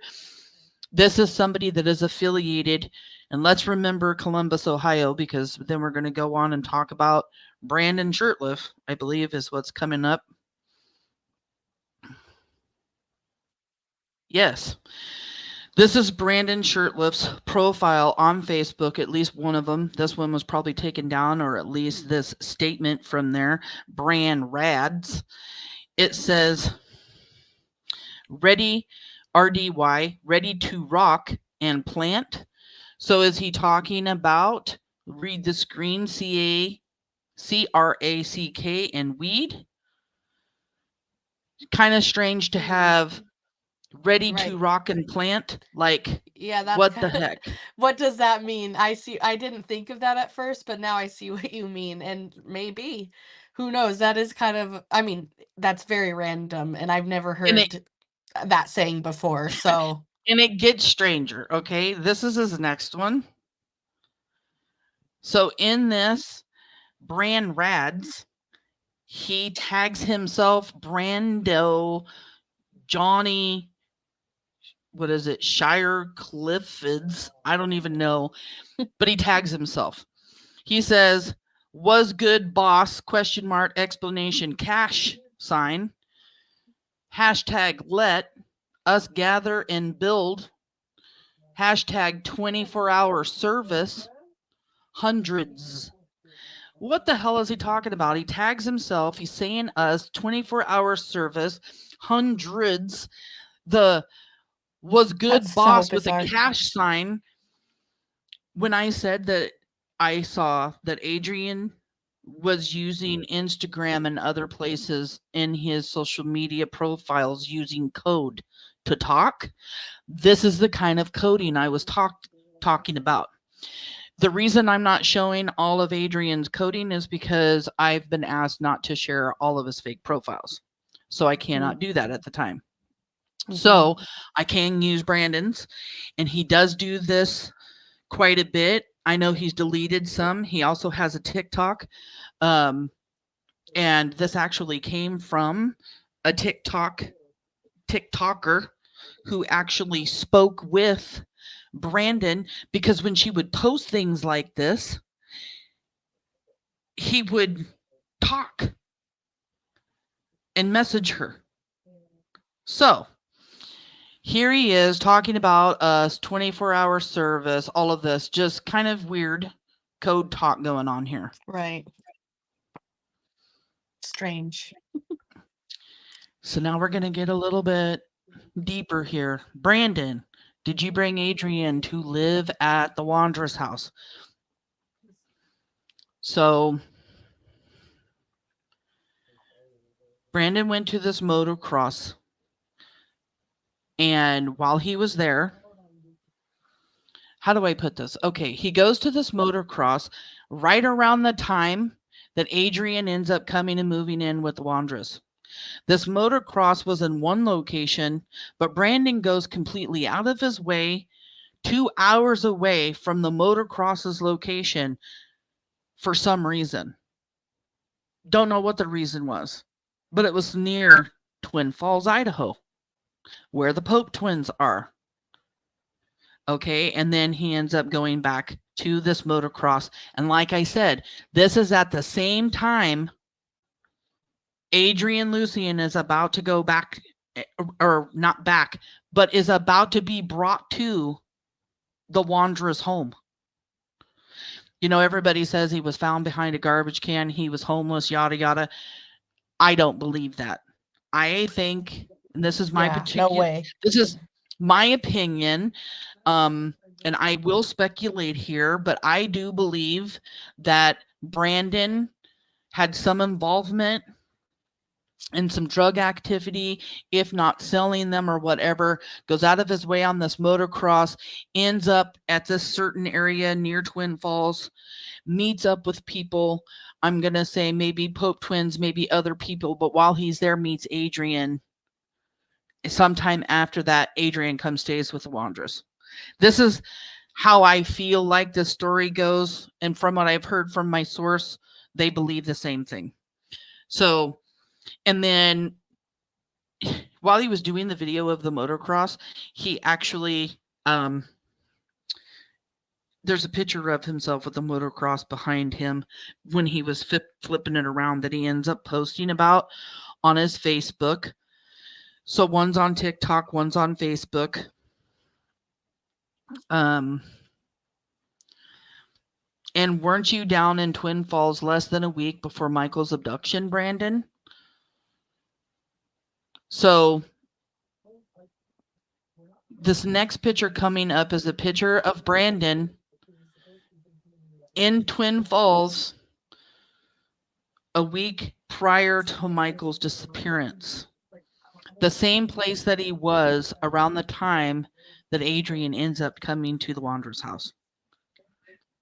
And I'm sorry if I have forgotten this detail, but how did they meet? How did Stacy and Sarah meet Brandon? Does anybody know that? I mean, I'm sure it's some kind of illegal activity, but I wonder. I knew the answer to that question before you answered me, or before you asked me. I know he stayed at the Wandras for like months prior to Michael's disappearance, but I cannot for the life. I know that he was Brandon was working at a Domino's Pizza. I do know that he was working for their taxi company. When he actually moved in and how they met, I cannot even give an answer. And if anybody that's watching knows Let's hear it. Yeah, that I wonder. I mean, that could have been covered somewhere. I feel like that's a pretty important question. Because if they're close enough that he has sway over them enough to that, like, that he could introduce Brandon, Adrien, and Mm-hmm. and then this all happens together. Like, I mean, we've talked about it before in the Kyron Horman's case. The one baffling thing for me and for many people about Terry and Dee Dee doing it for Terry is who would ever, like, any of our viewers watching, any of ourselves, if our best friend, even if our best friend from kindergarten calls us and says, hey, I need you to do this, I need you to hurt a kid, you're never gonna do that, right? I mean, like, Right. you're never that. I don't care how long your friendship is or how loyal you are as a person, you're gonna talk that person off the ledge and you're gonna do the right thing and turn them in. You know what I mean? Or at least not go through with it at the very freaking least. And Right. over here, Adrien and Brandon get together with Stacy and Sarah, and somehow they're all in on this idea, and nobody thinks it's a bad idea. Like, what the hell? Like, that just is Right. so bizarre to me. Yeah, and we've always talked, like, whose idea was it to take Michael, or Exactly, actually right. to take a child, which we will go over too, because we're going to do a little bit of a recap. But it, to me, points more towards Brandon and Adrien being the masterminds of this entire thing, and it just being like this plot to possibly make a lot of money Right. They just saw using Mike. dollar signs thinking Yeah. exactly. That's I know, exactly. And it's crazy. And then let's see what else we got here. And then so this is Brandon Shurtliff's Facebook. He's posting about this museum. Can you read what the date is on this museum thing? It says 'Cause it June 6th. does it say a year? Do you know? No, that's a Oh. time, June 6th at 2:34 p.m. So June 6th, and then you look up this museum, and it's a Jack Nicklaus Museum in Columbus, Ohio. Who did we just see from Columbus, Ohio? Yeah, the guy with AKA the Dennis Banks, Hunter yes. Nebbi. Another huge GANG member who is now sitting in prison for murder, stabbing somebody to death. Bad guys here, you guys.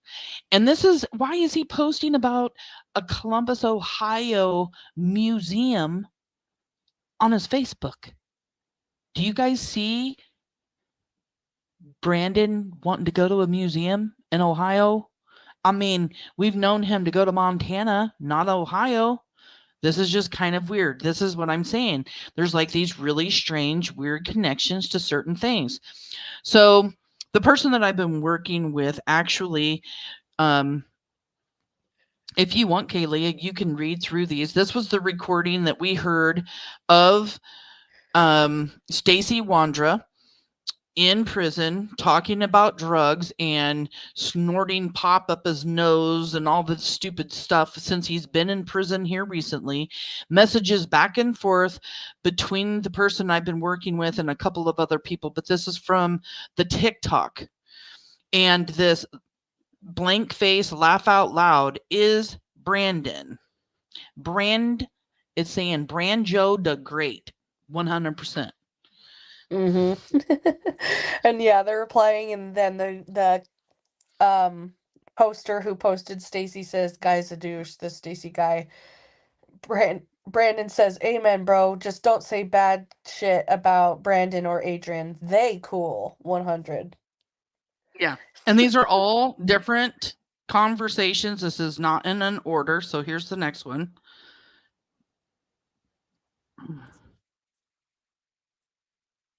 Oh, who are they? Just a TikTok creator. Why? Hashtag Brandon innocent. That's why. Hashtag Adrien too. Who's Brando? Brando Shurtliff? That's just an innocent bystander, yo. So denying And it's them. then, yeah, and the TikTokers putting the arrow pointing up there, like Brandon Shurtliff up is this person with the blank Yeah. profile here. Yeah. Yep. Who are you? Just a TikTok creator. Why? Why is Brandon want to know why this TikToker is posting all this stuff? And a lot of this information was on this person's TikTok, okay? But he is going out of his way.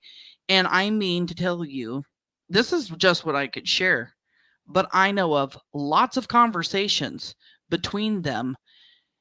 It's insane the way that Brandon wants to question what's being posted, where the information come from, you know, and then of course, like you've already seen, just don't go after Adrien, don't go after Brandon, trying to pretend like it's not Brandon. What's weird to me also is, like, again, it's just incriminating. Are you over here saying that you know Stacy and Sarah did something? Because why are they, like, why are you okay throwing them under the bus and not, like, wouldn't you want to say none of us did it? You guys are crazy. We're all innocent. We were all together that night. But no, he's over here saying they're bad and Adrien and I are good. We're innocent. They're bad.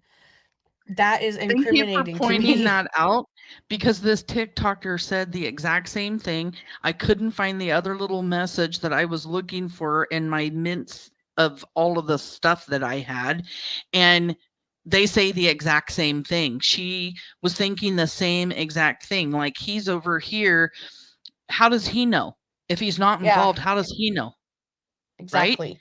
If he's pretending not to be Brandon, then who the hell are you? And how do you even know who's involved and who's not, right? Exactly. And then there's this one. Well, I guess we'll find out soon enough. I was told charges are coming. I can't promise I won't make a video about Brandon or Adrien, though. I think they did it too. He says, nah, just Stacy, prob. I don't know, though. Again, just like pointing the finger. You guys were all together that day. Yep. So you're his alibi, bro. If you're saying Stacy did it, you were there. You know more than what you're saying then. Like, yeah. And that's why, I mean, like, I'm just surprised that nobody's broken. Like, nobody's taken the immunity deal to freaking testify against the other people and get immunity. Right. And then this one is, you know, I wish it were that simple, right? What was that simple? To find the kidnapper and what that fat freaky people did. I mean, he actually says did. Right. Like, you So know another something more than you're saying, aka yeah, just big red flags here. Yeah. Chelsea Diaz over here. Here I got down a rabbit hole. Now I have to remove her where I heard that info. This is all very confusing. I know that it is, and I'm sorry. That's why we talked about it before we put it up, that it was going to be confusing. But here's the point to all of this. Brandon and Adrien know exactly what we're talking about. This info is going out as a message to them that they can no longer hide, that we know exactly what the involvement that and what role they played in Michael Vaughan's abduction. At least, in my opinion, that's how I feel about it. So sorry that it is confusing. There's just a lot of stuff here to sink in. I mean, I had a lot of screenshots, but I just had to narrow it down to just talk about Twin Falls and Ohio and how all of these people are all connected in these areas with Brandon and with Adrien. That's the main point. Not only are they connected, they do know each other, and we know that from the message that the Pope twins sent to Adrien when he accused them of having involvement in Michael's abduction. First of all, why is Adrien pointing fingers at gang members? Why is he pointing fingers at the Pope twins? Why would he do that? Outside this, 4 suspects that have been introduced to us by Fruitland police, when he could have just started pointing fingers at Brandon, Stacy, or Sarah, he starts pointing fingers outside the box, which leads us to where we are now, digging down a rabbit hole. Why would you even talk about them to begin with? And then you hear, the Pope twins message, then you're just like, oh shit, these are some bad guys. And when you keep going down the rabbit hole, you find more and more people. Sorry, it is confusing. And then, of course, we have the white male adult in his later 20s or 30s seen wearing black shorts and a white t-shirt with cut-off sleeves, dark-colored shoes, and a hat, walking in the area around the splash pad of where Michael Vaughan was abducted. Somebody that they looked for, and a person who never came forward and said, hey, this is me. I was going for a walk. This is what I was doing. And because the community was so involved in looking for Michael, if a person would have known that they were out there walking around and everything else, they would have turned themselves in and said, hey, man, that's me. I was on my way to the convenience store, or I was just going for a walk, or I was going to my neighbor's house to go mow the lawn, or just something. You know what I mean? That person would come forward, but this person's never came forward and say, yep, it's me. That's because many of us feel, and it's not just my opinion, it's a lot of people's opinions, that this is Brandon Shurtliff walking around the neighborhood. And that's all I got for all of the confusing stuff. I hope Brandon and Adrien are hearing this live and are getting the message that you cannot run and hide. We know exactly what's going on. And that's pretty much, my message to you, other than what Huff said. His message was, when we finally reach the conclusion of this investigation, and I can assure you that we will, all of those who have knowledge of Michael's disappearance and have failed to report or hindered our investigation will be pursued. There's a moment in time to do the right thing and bring your information forward and cooperate, and that moment is now, said Chief Huff from Fruitland Police. Mm-hmm. Yep. And when the justice hammer swings, it swings hard. So, yeah, I agree. It's a great idea to start talking and do the right thing. And also, just because we're an hour and 47 minutes in, we just got done talking about a lot of interesting, weird, crazy topics all over the place. Everything we've said is alleged. Just as a disclaimer, it's all allegedly. Wink, wink, nudge, nudge. It is what it is. If anybody has any information on Michael Vaughan's case, if anybody has any information on any of the 4 suspects that Fruitland police have pointed their fingers at, Stacy and Sarah Wandra, Brandon Shurtliff, or Adrien Lucien, please contact the Fruitland Police Department at 208-642-6006. If you have any other information regarding other people mentioned in this live, please contact the Fruitland Police. Also, no tip is too small. We always say that.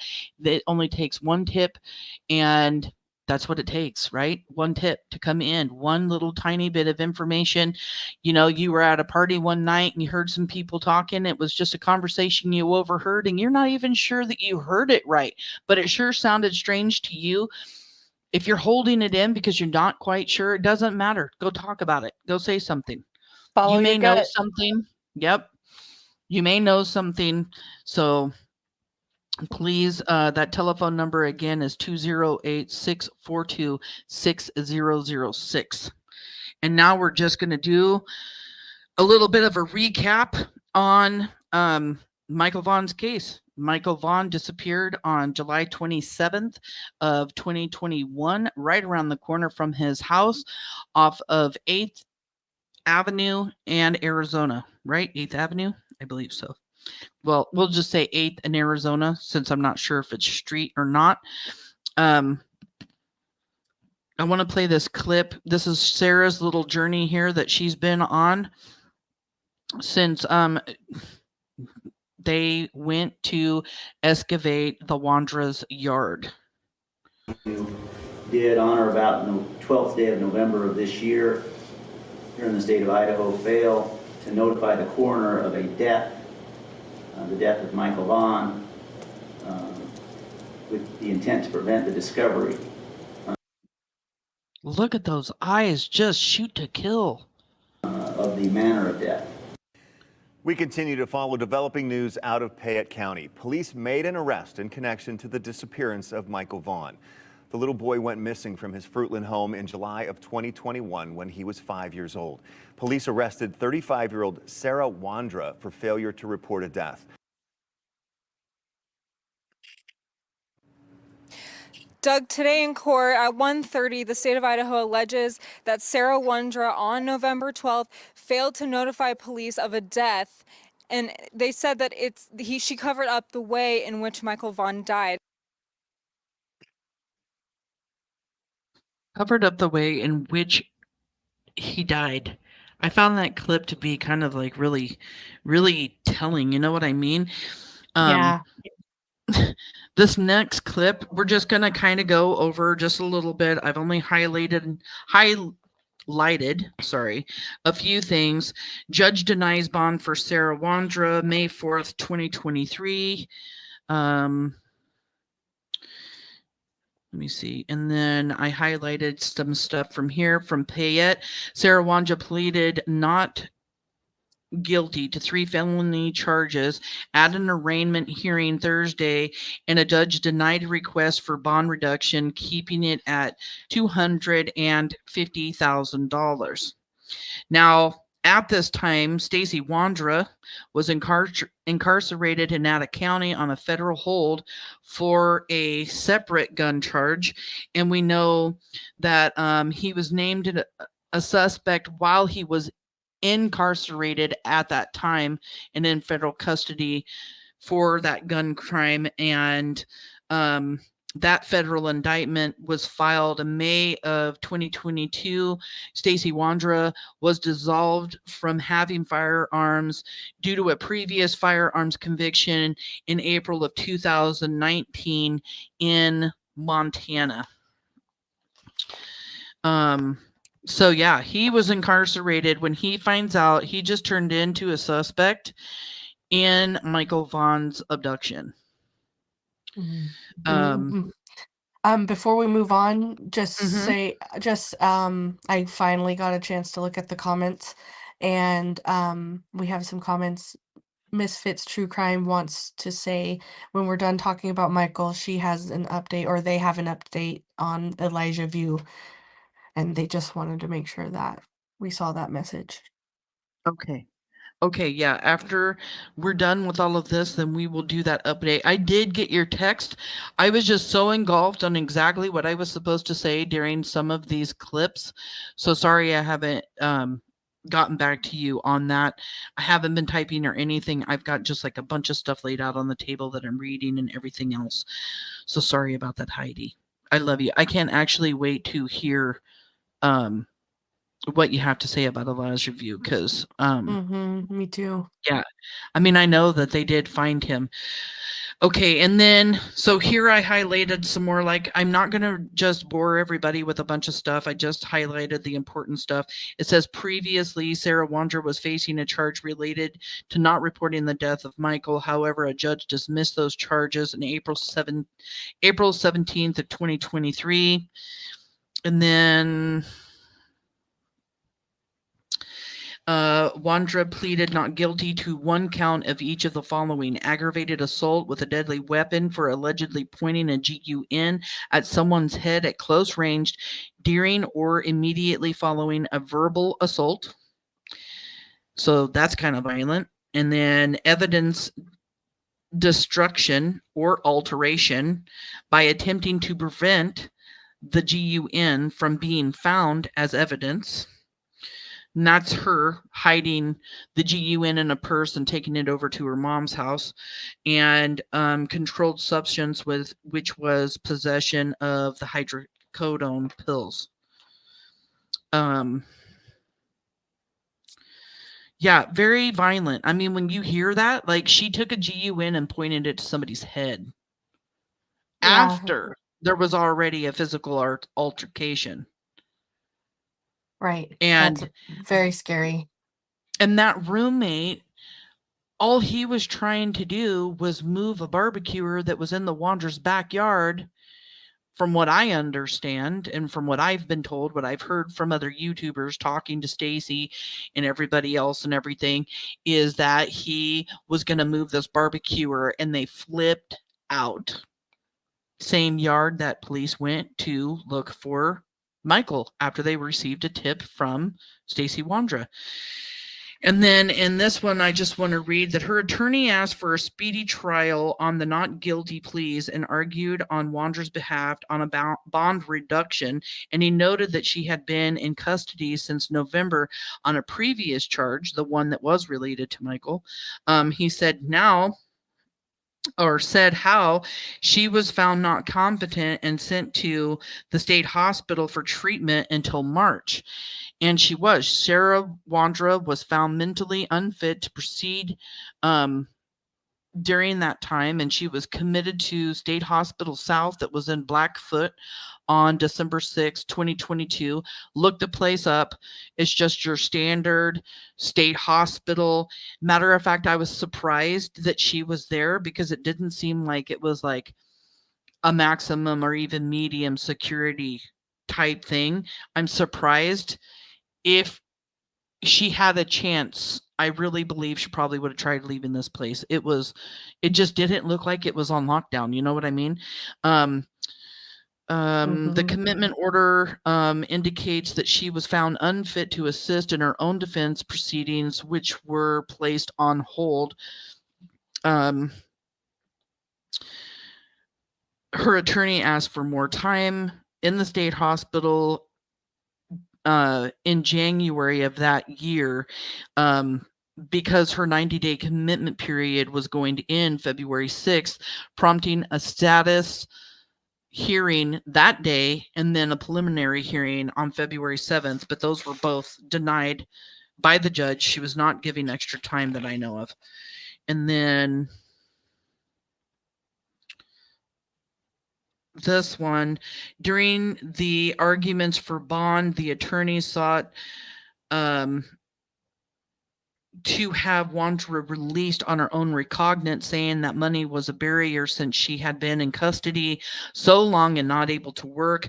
Wandra had hoped to get out and to continue with her local taxi company, as she has a place to go and transportation.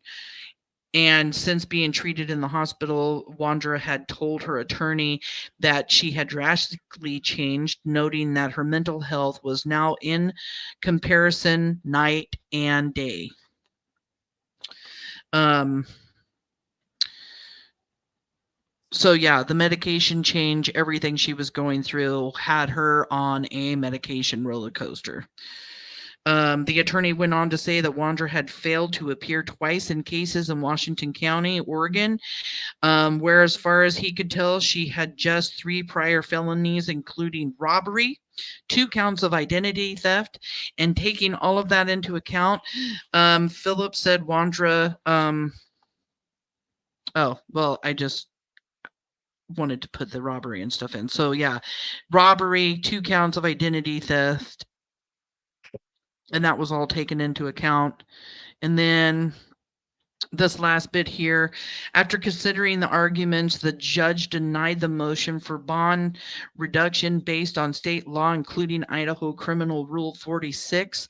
Her reasoning was based on Wandra holding a firearm to another person's head and attempting to get rid of the evidence.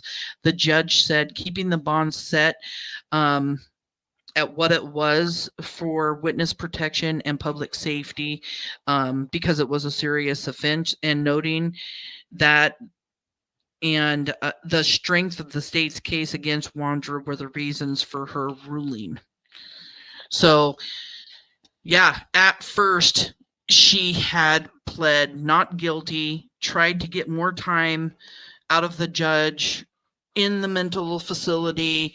She wanted the bond drop. She wanted released on her own recognizance, but yeah, none of that was going to happen with her. And then New at 6, Sarah Wondra in May of 2023 back in court today to hear new charges against her in Payette County. She is charged with 3 felonies: aggravated assault with a firearm, concealment of evidence, and possession of a controlled substance. Wondra pleaded not guilty this afternoon to all those. She is the woman who was charged earlier this year with failure to report a death in the case of missing 5-year-old Michael Vaughan in Fruitland. Now, those charges were dropped by the prosecution April 17th. Today's charges are not related to the Michael Vaughan case. Yeah, if you guys have anything to say, just go ahead and say it. I'm just going to keep on playing videos so we can get through everything.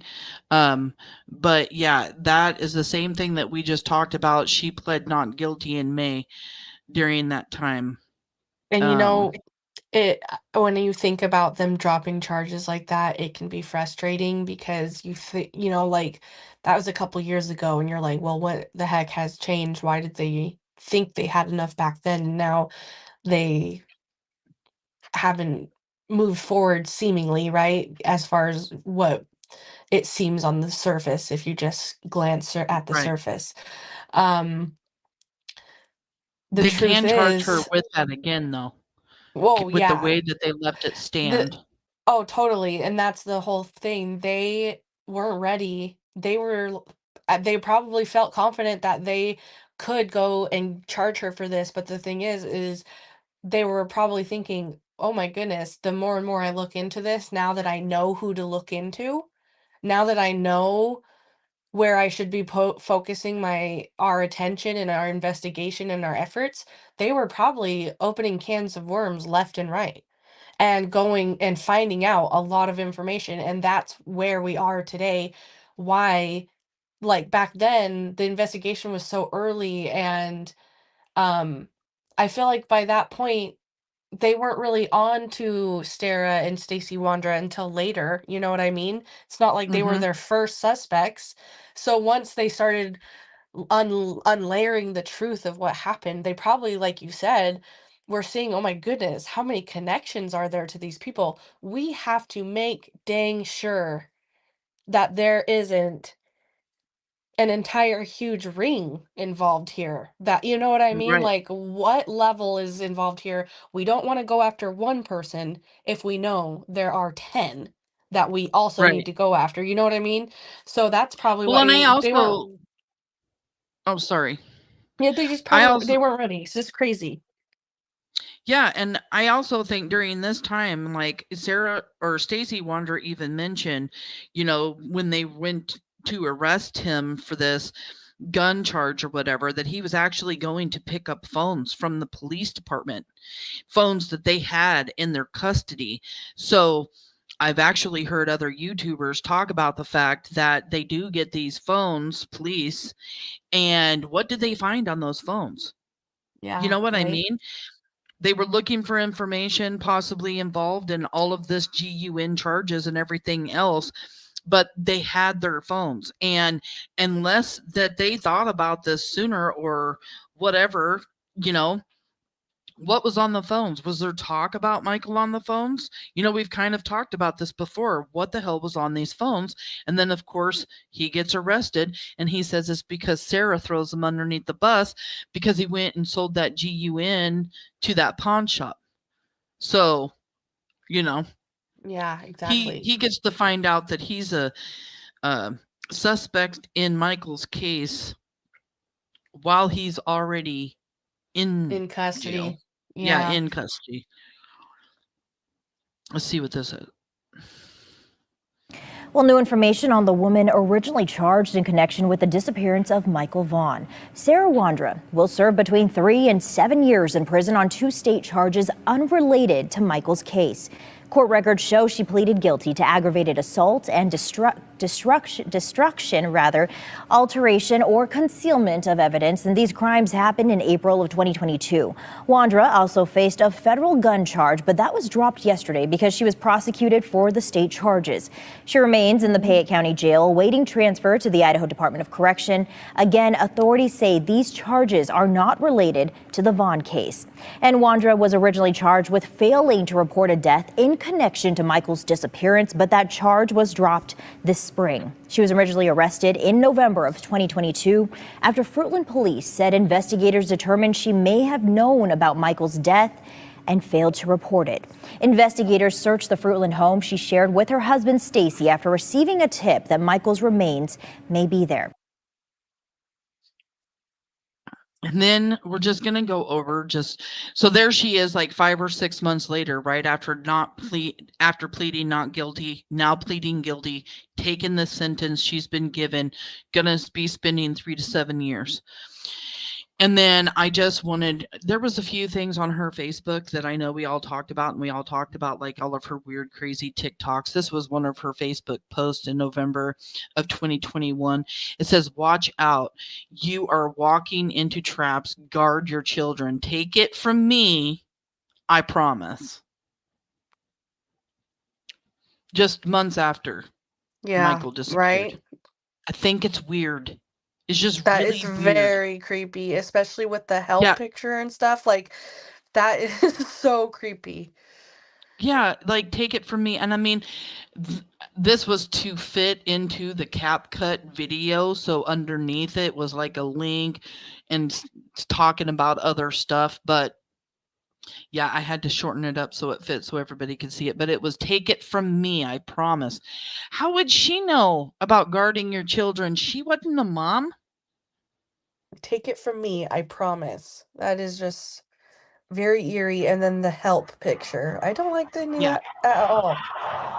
Yeah, it's weird. And then, of course,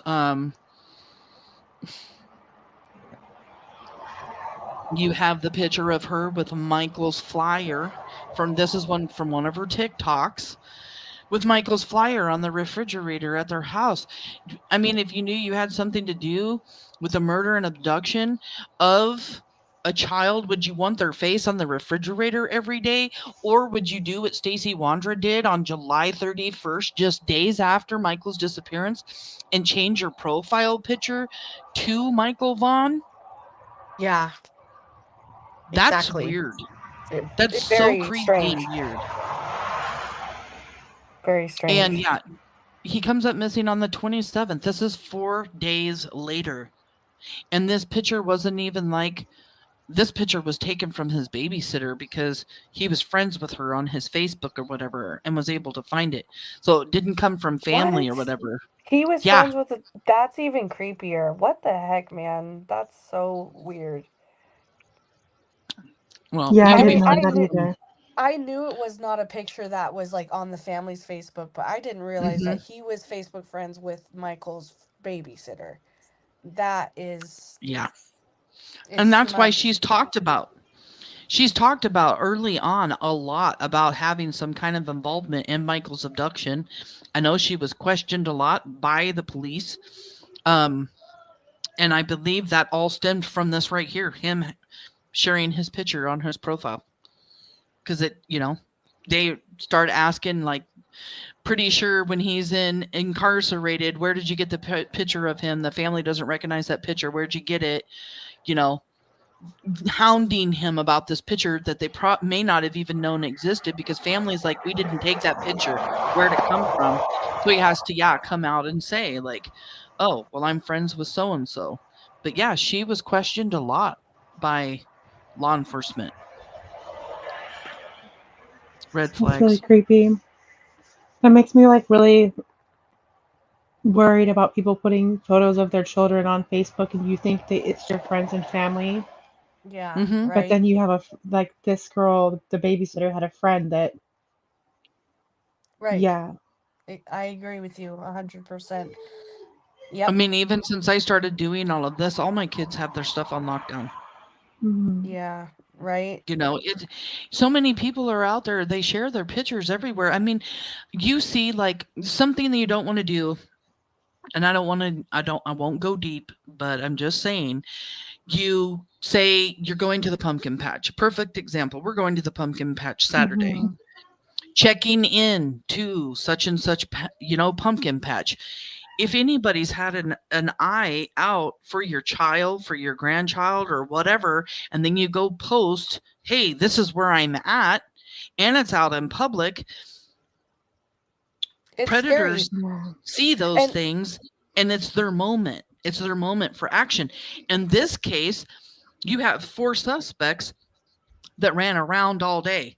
Stacy was, at one splash pad. Then he was at another. We've all speculated on how it looks like all of these suspects are out looking and acting like they are trying to find a child to abduct that day.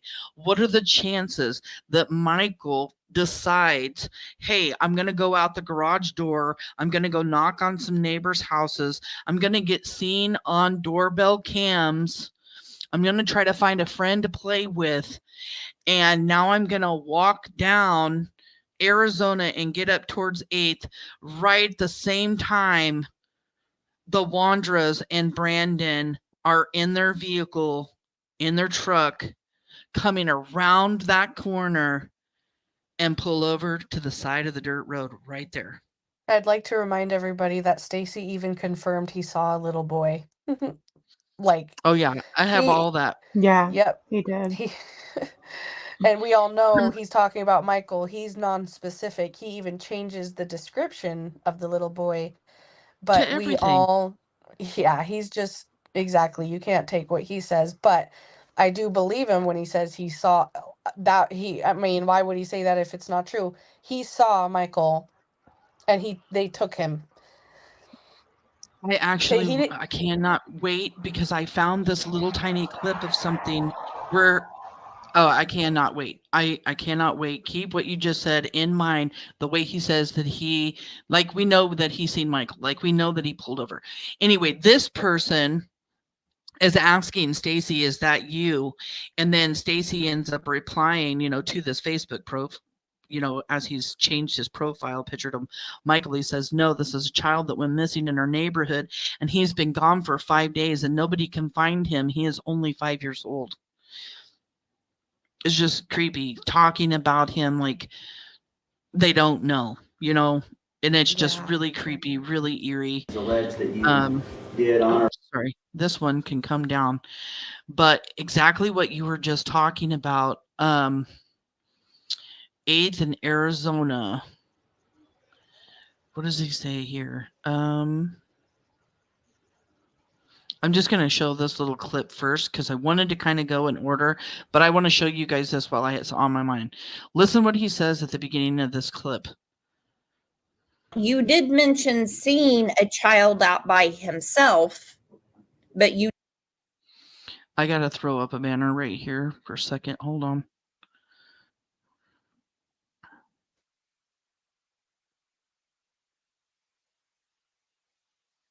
didn't know that it was Michael. Not at all. And she's saying, but you didn't know that it was Michael. Now listen to his wording here. Yeah, I don't know who he is. I didn't think it was out of the weird. He was just being himself, being a kid. He was just being himself, being a kid. He makes it sound like he's talking about Michael. Does it not sound like that's what he's talking about? And he says he doesn't say she. It really sounds like, yeah. I'll play that for you again because this creeped me out when I heard it the first time. I'm like, what the hell? Child out by himself, but you didn't know that it was Michael.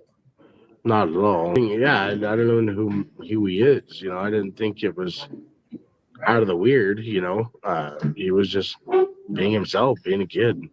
I mean, it's just weird. We all know, like you mentioned earlier, Michael was searching for a friend. And if this boy was out there on the same street Michael was out there with, he would have stopped and played with that boy, but that boy is Michael. There was no other boy on the street. And that Now is exactly why, yeah. he changes his story so many times. He goes from boy to girl. He changes the age anywhere from 6 all the way up to 10 years old. He changes the time that he was there, pulled over to the dirt road. It started at 6 o'clock, and then it goes or 5. And he says 6, then he says 5:15, and then he goes, no, it was at 6:30. Or somewhere between 6:30 and 7, which we actually know now is around the time that Michael come up missing. So he we all know that he lied during all of these interviews and everything else. Right. Just trying to recap. I'll let you guys talk for a minute. I'm going to take a potty break and I'll be right back. All right. Hold on. I did want to say, I put it in the chat right now, but I wanted to mention that Stacy's response to the comment asking who Michael was in his profile picture kind of reminds me of Dee Dee's Twitter post after Kyron disappeared. Right. Yeah, you're right. And I mean, we see the, people sharing posts about missing children. I mean, unfortunately, very often. And how often do we really ever make that child's picture our profile picture? Right. Exactly. And then, like, even weirder to, like, it's not one of the main ones being circulated. Like, he went out and got a picture that nobody was using. And then, like I've said a million times too, I mean, we have as a group distributed like hundreds, and actually, with our event on June 4th, over 1,000 flyers for Kyron Horman. And I don't have a Kyron Horman flyer on my refrigerator, Right. Yeah, definitely. I mean, 'cause we know, yeah, that's a little odd too. Something that I had noticed as well.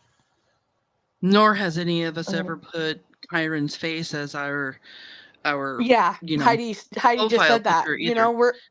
We are, dedicated advocates. Excuse me. Sorry, Kyle. And yeah, I mean, maybe on our page. I mean, we've posted about it a ton and all that, but yeah, not on our personal profile.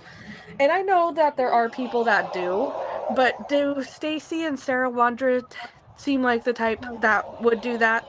You know what I mean? Yeah, exactly. And we're just recapping like the timeline of the day that Michael disappeared, and it all started, that morning. Like I said earlier, they wake up in the morning, something happens, and they decide they're going out to search for a child. I don't think they had any one in particular. They just go out to look for a child. Yeah. Stacy's seen a splash pad. He admits to being there. CCT has him on camera at 1:30 p.m. in the afternoon. Later that afternoon, he's at a different splash pad. It's also close to where BRANDI NEAL worked at the time at the Albertsons. And then you have Sarah and Brandon running around all over, and Adrien during one point in time before they go to Applebee's and drop him off with his family. And they're cruising around, like the mall and everything else. And then all of a sudden they decide, hey, we're going to drive all the way to Kuna, where Brandon's mom lives, to get some water, not stopping at a convenience store to pay 20 cents or to get a bottled water, or to pay 20 cents going through a drive-through at like a McDonald's for like the cup or whatever. Like, they're going to drive all the way to Kuna, they say, to go get water. And in my opinion alone, I really feel like they go there to prepare like Brandon's mom's house to have a child there or something, because Brandon's mom's out of town. And maybe I'm wrong about that, but what was the reasoning, that they drove all the way to Brandon's mom's house for? It sure as hell was not for a while. Yes. So then you have them later on that afternoon, they all get back to the house, and then they start off, leaving the house. They're leaving the house to tow Brandon's vehicle to his mom's house in Kuna. And on the way, they stop at 8th in Arizona to put power steering fluid in. And here is Stacy talking about it. Like a month later, I ended up getting it fixed. But it was called a high pressure seal. There we go, high pressure seal for the power steering. And so the power steering had was spraying all over. Every probably I don't know, probably every 4, 5, 6 hours, we had to stop and refill power steering fluid because there was a huge whining noise going on, and it was causing from the power steering. I would say probably early 6 o'clock hour. Early 6 o'clock hour, like between 6 and 6:15, easy. Arizona and 8th Street is only a few hundred feet from the area where Michael was last seen. No, it's probably like, I don't know, like a tenth of a mile. He has to be so, like, I don't know, a tenth of a mile. Like, what's a tenth of a mile? It literally was like a block and a half, if that, away. Yeah, from right. where Michael lived. And it who was could right around the even- corner from his house. I'm sorry, but who could even like guesstimate a tenth of a mile? That is so strange. Maybe some Oh, I people guess can, but I don't maybe know. he can because he's a taxi driver, you know? But even still, I don't know how or why he would even be seen in our neighborhood when he lives completely on the other side of the subdivision. He wasn't seen over in their neighborhood. He was just coming out of his own neighborhood. So I don't, or the other side of it, in a different neighborhood. He doesn't even live in the subdivision. Outside of the subdivision. So here, the red dot is where the Wandras lived. The X is in the area where Michael came up missing. You see there underneath where it says Southwest 8th Street, there's like this little dirt patch or whatever. They come out. So if you follow the red dot out of their area, then there's only one way to get out. That last little road puts you right on 8th Street. They pull out, taking a left, get onto that dirt road and pull over. Why are they pulling over? Because they see Michael. Michael Vaughan's house is that white house right underneath Southwest 8th Street that's on the right side. So they're a quarter of a mile away from each other from house to house, but right where they pull off, right where Michael was last seen. So we drove exited our subdivision and pull off. You see that entrance on the right? So right across from the green pasture, right? On the big piece of green pasture. He's just going to confuse y'all. I'm not going to let you listen to him anymore because he lies. Let me see what else he said. At the corner, there's like Yeah, that's not. We'll remove that now because he's just lying. What I said is true. That is the way. And then this is, so he's there. They obviously see a child. At one point he says Sarah and Brandon didn't see any child. And then at another interview, he says that they did.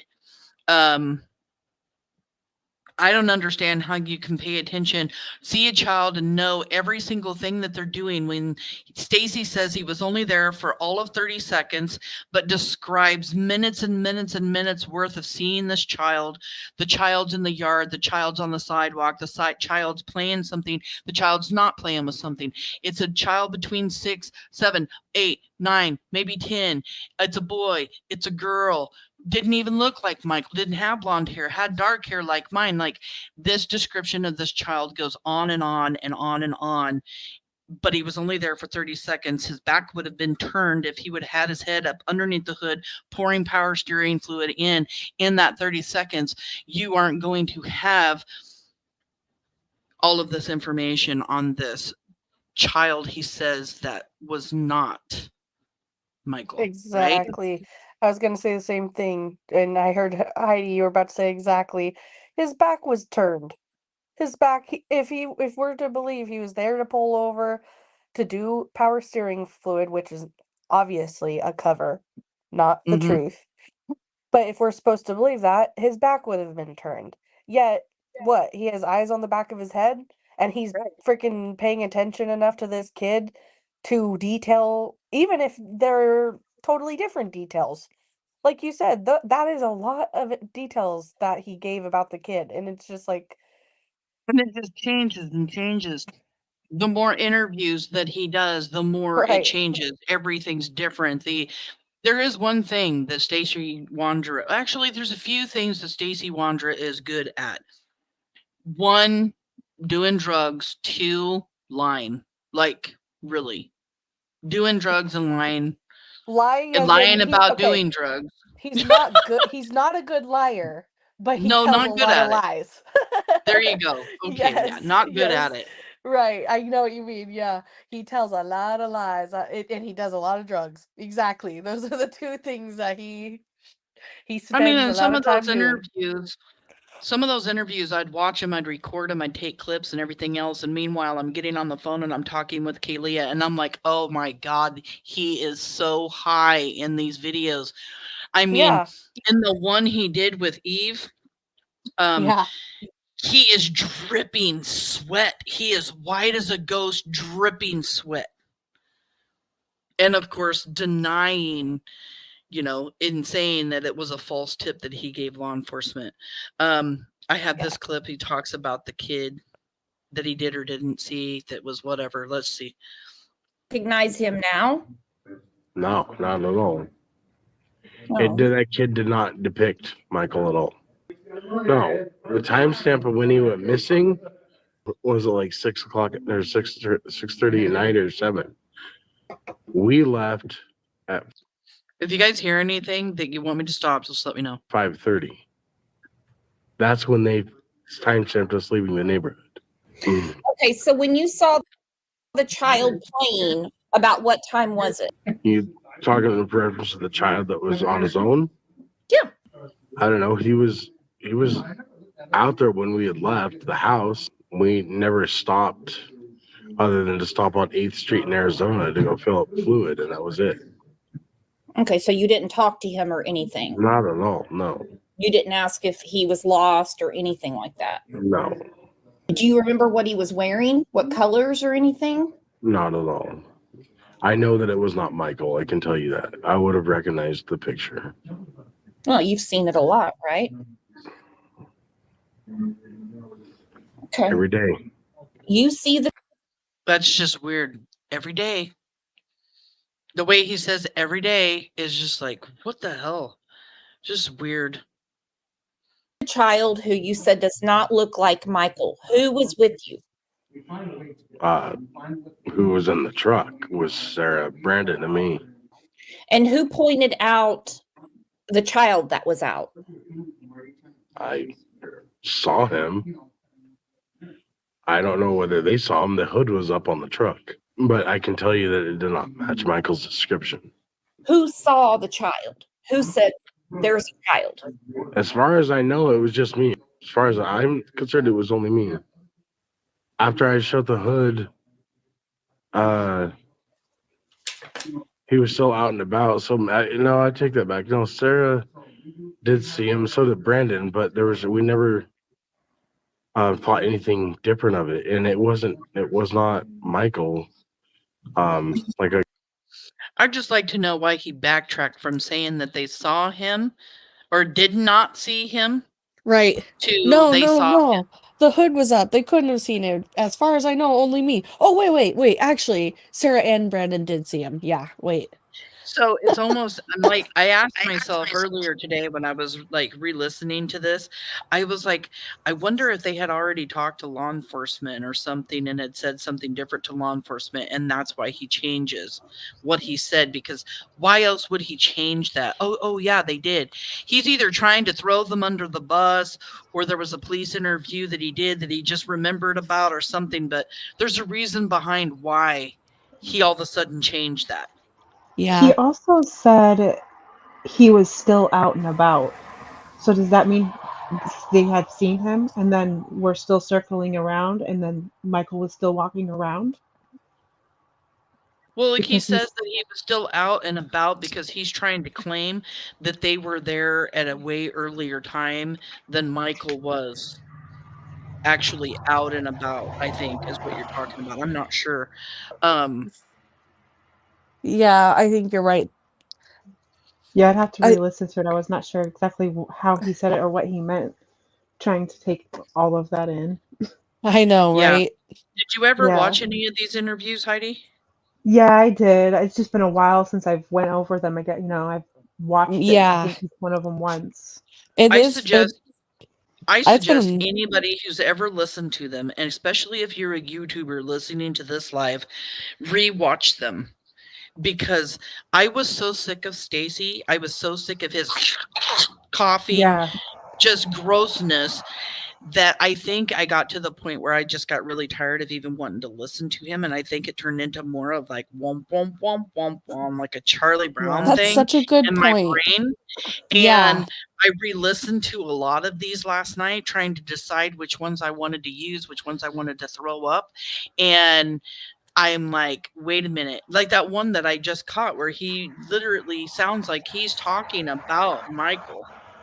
Yeah. And it was other things that he was saying, and I kept catching like all kinds of stuff. So Oh, that's a good idea. I mean, it's the same. I mean, we experience it all the time when we go back and read old articles that we've read a million times. We'll be like, "Oh, I've never seen it say this before. Look, it's right there." Like, all three of us do that all the time. We All the always time. share an article and we'll just go, oh my God, I know that article, but I never saw that before. Yeah, it's just funny because our brain at different times receives different information, and you make a perfectly that is such a good point. I tuned him out too because I'm sure a lot of everybody was sick of hearing him because he went on so many interviews and was like you said coughing He was and wanting all the attention. Yeah. yes. It was, and not just coughing, but it's like he was coughing and doing that, I don't know, drawing things up and it's just like it's excessive. So I agree. I totally need to go back and rewatch all those. And now that you say that, I'm gonna. I have 145 clips and I only went through 20 last night. And in all of those, I caught 2 to 3 different things that I had never heard before out of each one of the clips. And I just started writing things down. And That's yeah, I so would such a good suggest idea. I would suggest going back through them. Let's see what else he says here. Keep saying, But when you were putting the power steering fluid in, that was at Southwest 8th in Arizona. Correct. Did the child approach the truck? Because I mean, you're working at the truck, and some kids get really curious. No, not at all. Was he standing or sitting? No, he was playing with his he was playing with something, but it wasn't I'm sorry, I'm trying to recollect. He was playing with something, but it wasn't his and then it's like pauses there. Like that's strange to me that he wants to talk about what he was playing with, but then pauses, but he doesn't want to talk about it all of a sudden. Like he was playing with something, but he doesn't want to name what it is. Why is that's weird? And he at one point, at one point he says like the yard. Yeah, he mentions like him being in the yard. He says him multiple times. And then the next thing you know, he starts talking about the sidewalk. I'll keep going. As best as I can for you guys. There was nothing. I think I want to say he was standing. Was he in the street? No, no, he was by houses. So he was by a house. Do you know the color of the house? No, I didn't pay attention to that.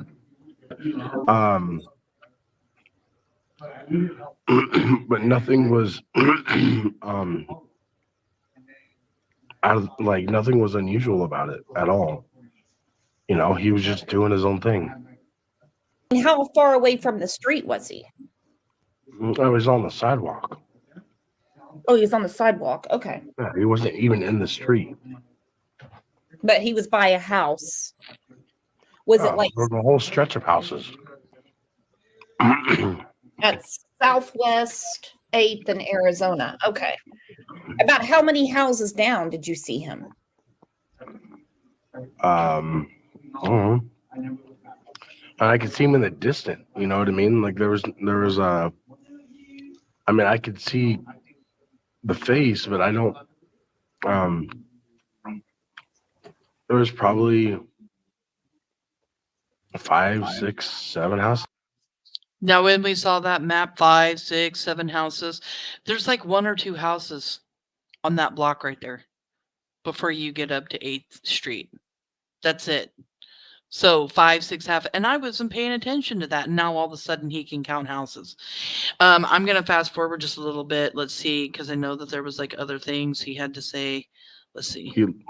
He was definitely a little taller. You know, he wasn't like it didn't look like a 5-year-old kid at all. I mean, aren't kids technically still labeled as little? I mean, if they're not in pre-adulthood.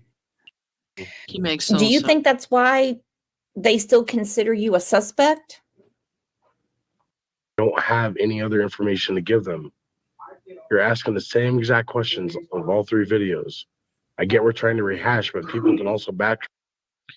He gets mad. He starts getting upset.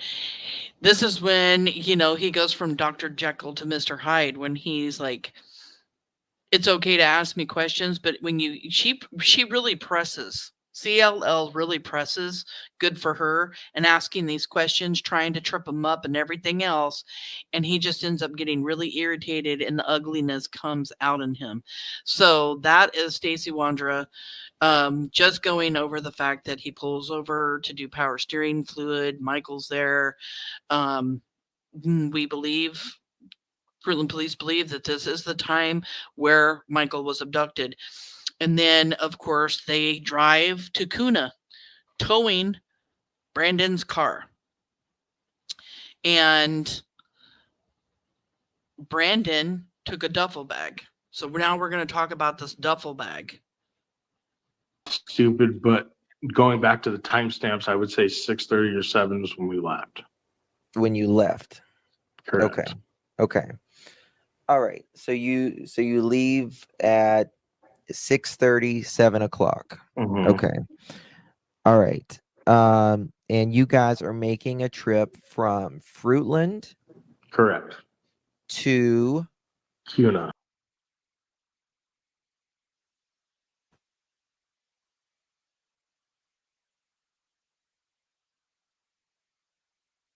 I don't even know what this information is at the time. This is an old clip that I had for one of our lives. Oh, that's showing that you can change the data. I remember that. Oh yeah, changing the data on the, because he keeps talking about how he was taught or finding the timestamps on his phone or something like that, and we were just trying to prove how easy go it to was the house and how easy it was to actually change the timestamp. That's right. That was your good work that you did. And then let's continue from here. Brandon brought a duffel bag full of his clothes. I can verify that it was literally full of clothes because it was empty when he brought it on the couch from the side of the couch. And I watched him put all of his dirty clothes inside the duffel bag. how big is the duffel bag? It's small. It's a medium, like medium to small duffel bag. It's not big at all. It's not like a huge one. It's literally, it's got the handles that Velcro together, and it's got a strap that goes over your shoulder. Okay. All right. And he takes this duffel bag with him on the trip. Okay. What do you do at the house once you arrive there? You hook up the car, and what else? What else is going on at the house? That's it. Brandon had to go through the side gate entrance on the right side of his house because his mom has surveillance, like a Ring doorbell that has audio video set up that'll pick up detection of movement or whatever. So we parked just enough in front of his car so I could push his car out of the driveway and get the tow strap out of the truck to go connect to his car. And while in the process of me doing that, he was in the house washing his clothes. And how long are y'all at this house? 30 minutes tops.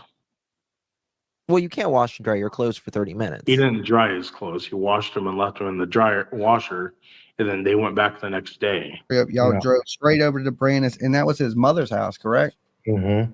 Okay. Now, did Brandon have anything with him? He had his duffel bag full of clothes, but it was small. It wasn't even a huge duffel bag. It was tiny. Like, what do you consider tiny? Like a book bag size, or big enough to fit? Take like a small duffel bag, It went from a medium-sized, big-sized duffel bag to a small duffel bag.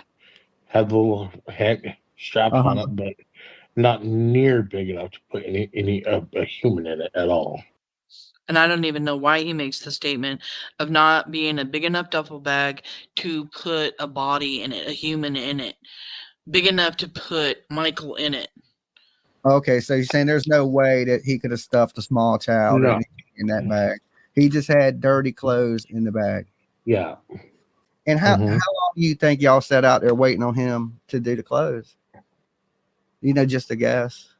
I think he just threw him in the washer at that time. I don't think he even put him in the dryer, but I think it probably took him maybe 10 minutes, 15 minutes.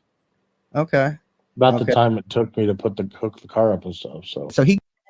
Then this duffel bag trip to Kuna, the things that he misconstrues, the things that he confuses.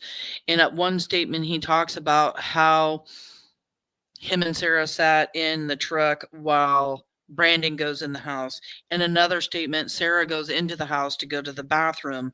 And in one statement, they're only there 30 minutes. Now he's saying here, only there for 15 minutes. You're there, you got a tow rope, you're going to be hooking this vehicle up. You're not going to just be sitting in your truck. You're going to be working it. You're going to be tying everything up. He talks about Brandon going inside and washing his clothes and how he comes back the next day. So he's actually putting him there the next day. And they also talk about the fact that Brandon changes his clothes when he's there and he's washing his clothes. And what's really funny about this is Sarah has this washing clothes thing that she does, company for washing clothes. What, he's not allowed to use their washer and dryer at their house. He can't go to a friend's house to do his laundry or whatever. For whatever reason, this night, a duffel bag was full of only Brandon's clothes because, Sarah and Stacy didn't have any laundry that they would have to do. And you'd think if they had no access to washing clothes, they'd all possibly have some clothes to wash, right? But it's only Brandon washing his clothes and changing clothes. None of it makes sense. It's just lies and ways to confuse people into thinking that this is what actually happened. We don't know what happened. He goes inside to wash clothes. Now, did he wash the clothes that he was wearing? No, he just didn't change the clothes, but I So just he know goes- he literally. All I know, to my knowledge, he just washed the clothes that was washed. It was duffel bag. But he did change the clothes he was wearing, you said? Yes. Okay, so he goes in, changes clothes, washes the clothes that's in his duffel bag. Do you or Sarah ever go in the house with him? No. He says no, but he also says she goes in to use the bathroom at a different time. So that clip's done. We've got one more clip to show, And this is just going with the whole fact that they were there that night that Michael Vaughan ends up missing. They go to Kuna, where Brandon's mom lives, right? And Brandon's mom is out of town. And hold on one second. Let me find this file. I want to find this. They go to Tina Mariel's house. And then Tina Mariel is Brandon's mom, if nobody knows it. And then she actually goes on to talk about the police, cadaver dogs, and everything else coming and showing up at her house.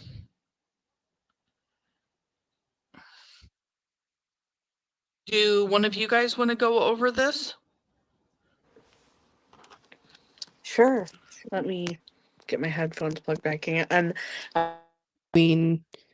my headphones and charging my phone so it doesn't die. Oh, well, this is the last clip of everything, but it's just so telling because, we know we have them going to Kuna, and then we also know that dogs end up hitting in the corner area in a crawl space. Well, not a crawl space, but an underneath basement part of or the something. house. Yeah, Yeah. something weird like that. Yeah, exactly. They're at Tina's house. And then she comes up with this wild, crazy story that dogs actually only picked up on the scent of poop coming A from leaky her toilet. Yeah, it's so dismissive. It reminds me, I know we always go back to Karen's case, but it reminds me of that smug look on Dee Dee's face. It's the same like dismissive, like neener, haha, it was just my leaky toilet. It couldn't be your missing child. Like, I just hated that so much. But yeah, this article here says Sarah Wandra was found mentally unfit to proceed last year. She was committed to the state hospital. Oh, wait, hold on. Oh, I yeah, read this we read earlier. this one. Hold on, there it is. Sorry. There we go. Shurtliff's mother speaks. Where is Shurtliff? According to his mother, Tina Mariel, he is in North Dakota and she knows his location. Mariel told KTVB via Facebook that her son is not running and has nothing to hide. Quote, we all have been cooperating, but this has outright turned into total harassment of Brandon and our family. It used to be innocent until proven guilty. Now it's guilty without proof. They are even pointing fingers at me and telling me I'm lying and hiding something, she said. Oh, sorry. You're good. Mariel claims she opened her home to police when they came knocking. I gave them food and water, prayed with them, and allowed them to run their dogs and people through my house and yard. They did find my toilet was leaking, which I'm grateful for, Mariel said. She claims their cadaver dogs smelled the poop outside near her vent and the crawl space, which was near the leaking toilet, she said. It was the crawl space. Okay. Yeah, I mean, so they're there the night before. Now Michael has disappeared, and if they take Michael from that corner and they head to Kuna, they obviously have Michael with them when they get to Kuna. Something bad happened. Something bad had to have happened for cadaver dogs. And we're not talking one dog here, people. And we're not talking about one dog when we talk about cadaver dogs hitting in the Wandra's backyard either. We're talking about several dogs trained to smell death. Okay? I don't know if you guys were following that TikTok rug situation that went viral, where these people were putting in a fence, and when they were digging for a fence post, they hit a buried rug, which they thought was really suspicious. So they ended up calling the police, who also found it so suspicious that they actually got a search warrant and brought dogs to dig up where the rug was buried. Ultimately, there was nothing found. So just getting that out of the way right now. But if you guys watched that, you would have seen that they brought in two totally separate dogs to confirm the location, and they both hit right in the vicinity in the same area. So people still are like wondering and almost disbelieving and not accepting that there wasn't anything found in the rug. But the police were saying that the rug could have had like it could have had like blood on it from like a bloody nose or something. They did take the bits and pieces of the rug, but there were no actual human remains found. But that just goes to show there's a process. They don't just take one dog's opinion, right? And they don't just let 10 dogs go all at once and say, all right, everybody, go find this. They do it in a way that proves that, like, it checks the first dog. Okay, this first dog hit. Let's bring in the next dog. The next dog hits. Wow, that's coincidental. The next dog hit. Let's bring in a third to really make sure, and they all come separately. And I want to say that there was at least, I want to say 3 dogs in the Wandra's yard. And we know that there were a few here too that hit on this crawl space. So, yeah, with Tina Muriel not being home, they obviously knew she wasn't home. And for whatever reason, they go to Kuna. Maybe Kuna was the meeting spot for something to go down, for something to happen, for payment, for something. You know what I mean? Yeah. Or maybe it was closer to where their next destination was, but something goes bad. Something doesn't happen. Yep. Yeah, I went ahead and moved it, so we're on to the next page here. Oh, sorry. I'm multitasking by playing Neopets at the same time. So, excuse me, sorry. I'm restocking my shop. If you know, you know. Okay, anyways, Public Relations Director Mark Sullivan works for the Idaho Mountain Search and Rescue, a team that has been very active in the search for Michael. Sullivan consulted the canine experts on his team, who told him that no, cadaver dogs do not alert on human feces. Sullivan said that he never heard of a canine dog being trained to find feces. Each dog has a very specific reason that it does when it does what it's trained to do, he said via text message. The untrained human may not know or recognize when a dog alerts its handler. And I will admit, it is, like, from what I've seen, it's not like, it's not like they let out this big old howl. They normally will sit down or alert in a way that just lets the handler know, and then that's it. It's a quick thing. It's not a bloodhound. Some dogs lay down, some dogs sit up and put their nose straight up into the air. Some Exactly, some dogs will even put their paw on their nose, which I've Interesting. seen several do, put their paws like on their nose. Like, these dogs are trained to do specific things, and that's what they do. They're not out there smelling feces, they're smelling something else. And right here kind of proves it. Go ahead and read this. They came back with 17 cars, dogs, and shovels and dug where the dogs alluded to the following day. They found nothing but my leaking toilet, Muriel wrote. We have cooperated fully since this all began. Our attorney will probably be calling a press conference for all the slander, which never happened. I find hilarious because people always want to say, you're slandering me when they're like, and then they do nothing about it. It's just, why even say that? Your attorney probably told you no. That's not how it works, lady. And then second of all, the police would have never come back with a warrant, with shovels and stuff to dig without a warrant, which means they were able to take evidence back to the court, list several reasons why, and get a judge to sign off on a warrant, on a search warrant that says, yes, you can go dig up their backyard. They would never do that without it, ever. So it's way more than a leaky toilet, Tina Muriel. Don't be so dismissive here. Yep, and then Sullivan consulted with the canine experts on his team who told him that no cadaver dog did not alert on human feces. You already read that. I don't know why I put that again at the end. Anyway, but they come with 17 cars. She's like, they come with 17 cars and shovels. They were coming prepared. They're not going to be collecting 17 law enforcement people, dog teams, whatever, coming out, to search that property for no reason. Cadaver dogs hit. They knew, Yep. Maybe Exactly.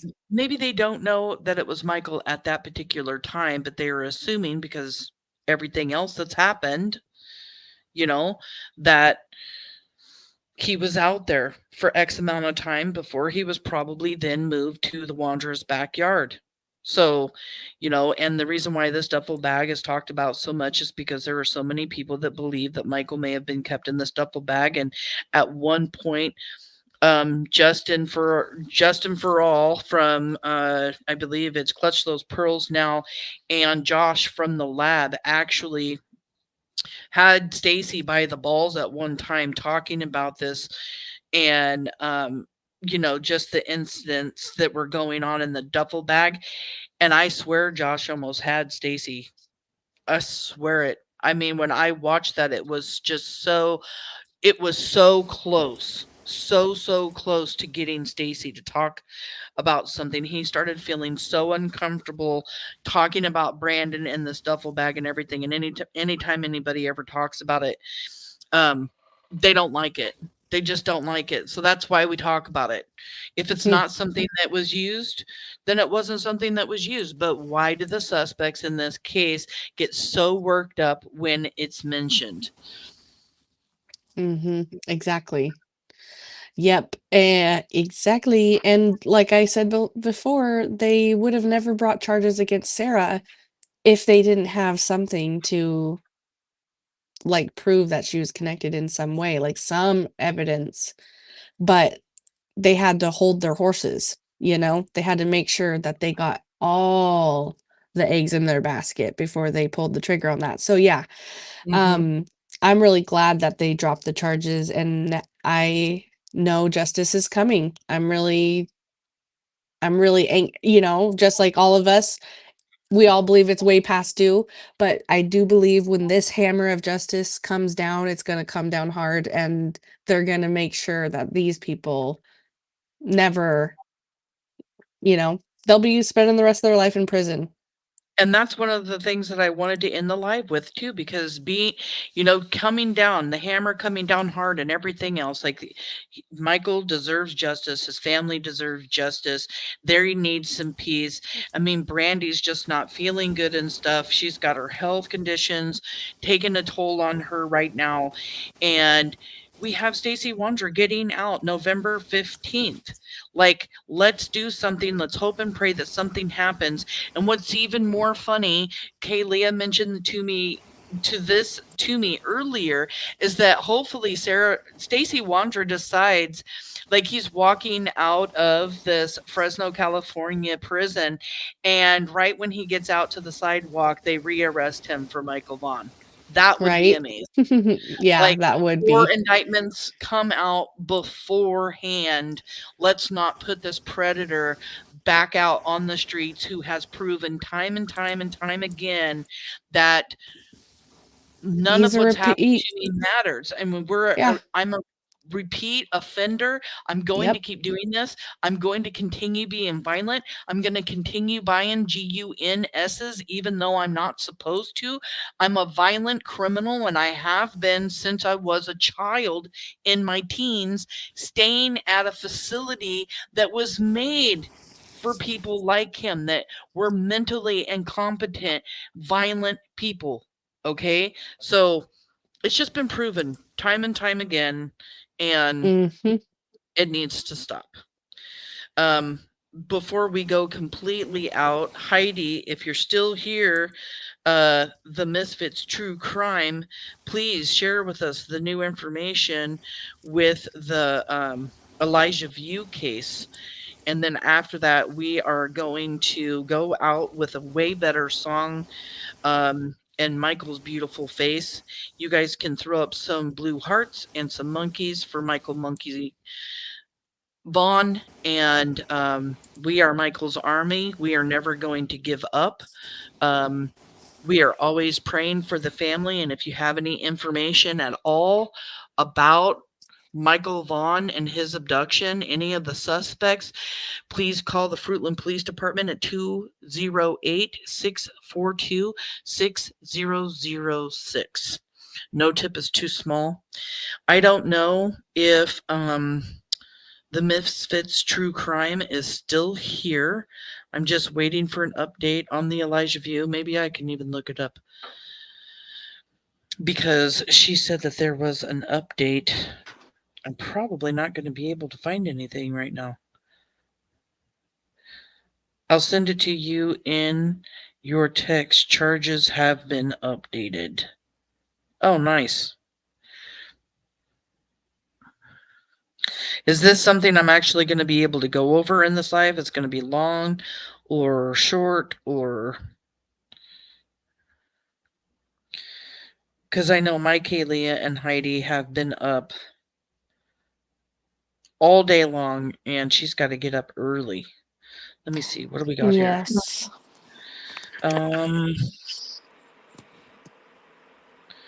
I'm getting this.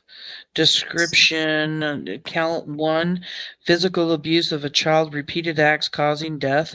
2, hiding a corpse. 3, resisting or obstructing an officer.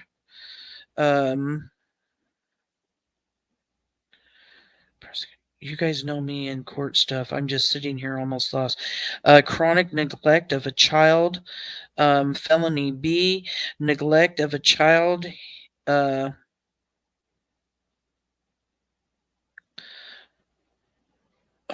Harm and child, 6 years of disability. Felony 1. Resisting or obstructing an officer, misdemeanor A. Resisting or obstructing an officer, misdemeanor A. And then I just got a conference schedule update on Elijah View. Oh my gosh. So they did get them for... Oh, modify, repeater. So they did get them for hiding a corpse. We do know that Elijah View's body was found just recently.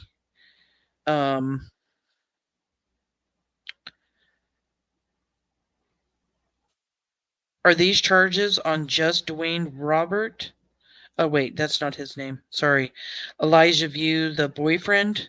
Or is this also on mom? I can't tell. Some of your screenshots have things posted from, like, our live. Wow. Thank you on the update. I'm definitely going to click that link. Let me just click it real quick. See if anything I can... I'm so glad that that they're gonna be, you know, the hammer of justice, like I've said, it's gonna Yep. get them too. Finally, after... I'm glad, you know, it didn't take it as long as a lot of other cases that are so near and dear to our hearts. It's a tragic ending, of course, absolutely tragic, and but now they'll pay for what they did by, you know, Yep. go spending their life in prison. This happened today, actually. The mother of Elijah View and her boyfriend charged in his death, published October 17, 2024. Two Rivers. Elijah View's mother and her boyfriend were officially charged Thursday afternoon in Manitowoc County with the 3-year-old's death. Prosecutors believe View was threatened with extreme punishment before his death and charged those they say terrorized the boy. Barr faces 2 felony charges for chronic neglect of a child resulting in death and neglecting a child. Vang is also facing 2 felony charges of physical abuse of a child, repeated acts causing death, and hiding a corpse. The child abuse pediatrician on the case says the history provided by Vang and Barr to law enforcement consistent with torture, a type of maltreatment characterized by physical assault, physical mistreatment, and neglect. The doctor said View had healed wounds on his body that took place several weeks prior to his death. View was in the car of Vang for several days leading up to his death and reported disappearance on February 22nd. Let me read that part again. View was in the care... Oh, I said car, sorry. Was in the care of Vang. Okay. Several days leading up to the death, reported disappearance on February 20th. Barr told authorities View was with Vang so he could correct his bad behavior and teach him how to be a man, in parentheses. It's Investigators so heartbreaking. It is. Investigators say the days before, on February 19th, video showed Vang leave a suitcase on the ground near St. Vincent de Paul. Police recovered the suitcase and testing revealed the saliva inside was positive for Elijah. The medical examiner's office says View's cause of death is homicide by unspecified means. This has been a complex investigation involving I don't know how to say that. Hundreds of pages of police reports, video evidence, and other materials. The charges were filed today reflect that diligent and thorough work. District Attorney said during news conference on Thursday. Early on in View and Barr's conversations with investigators, they talked about getting attorneys. According to the complaint, about a minute after View called 911 to report Elijah missing, he got a message from Barr directing him to tell police they were taking a nap, and View left. Wow. So mom even knew about his death and just said, tell them that you had left and he was sleeping, and then he left. Wow. Wow. Pieces of work right here for you, right? Elijah View was, a case that I wanted to cover, but it was so heartbreaking. I wanted to, I followed it, I looked into it. Thank you so much for all that information, Heidi. I appreciate you because I wanted to cover it so much, but it was so friggin' disturbing. There were pictures of this child on the bed. He had blindfolds on, and this all came from Vang's phone. Blindfolds on and bruises all over his body. We're talking about a 3-year-old. I have a 3-year-old grandson.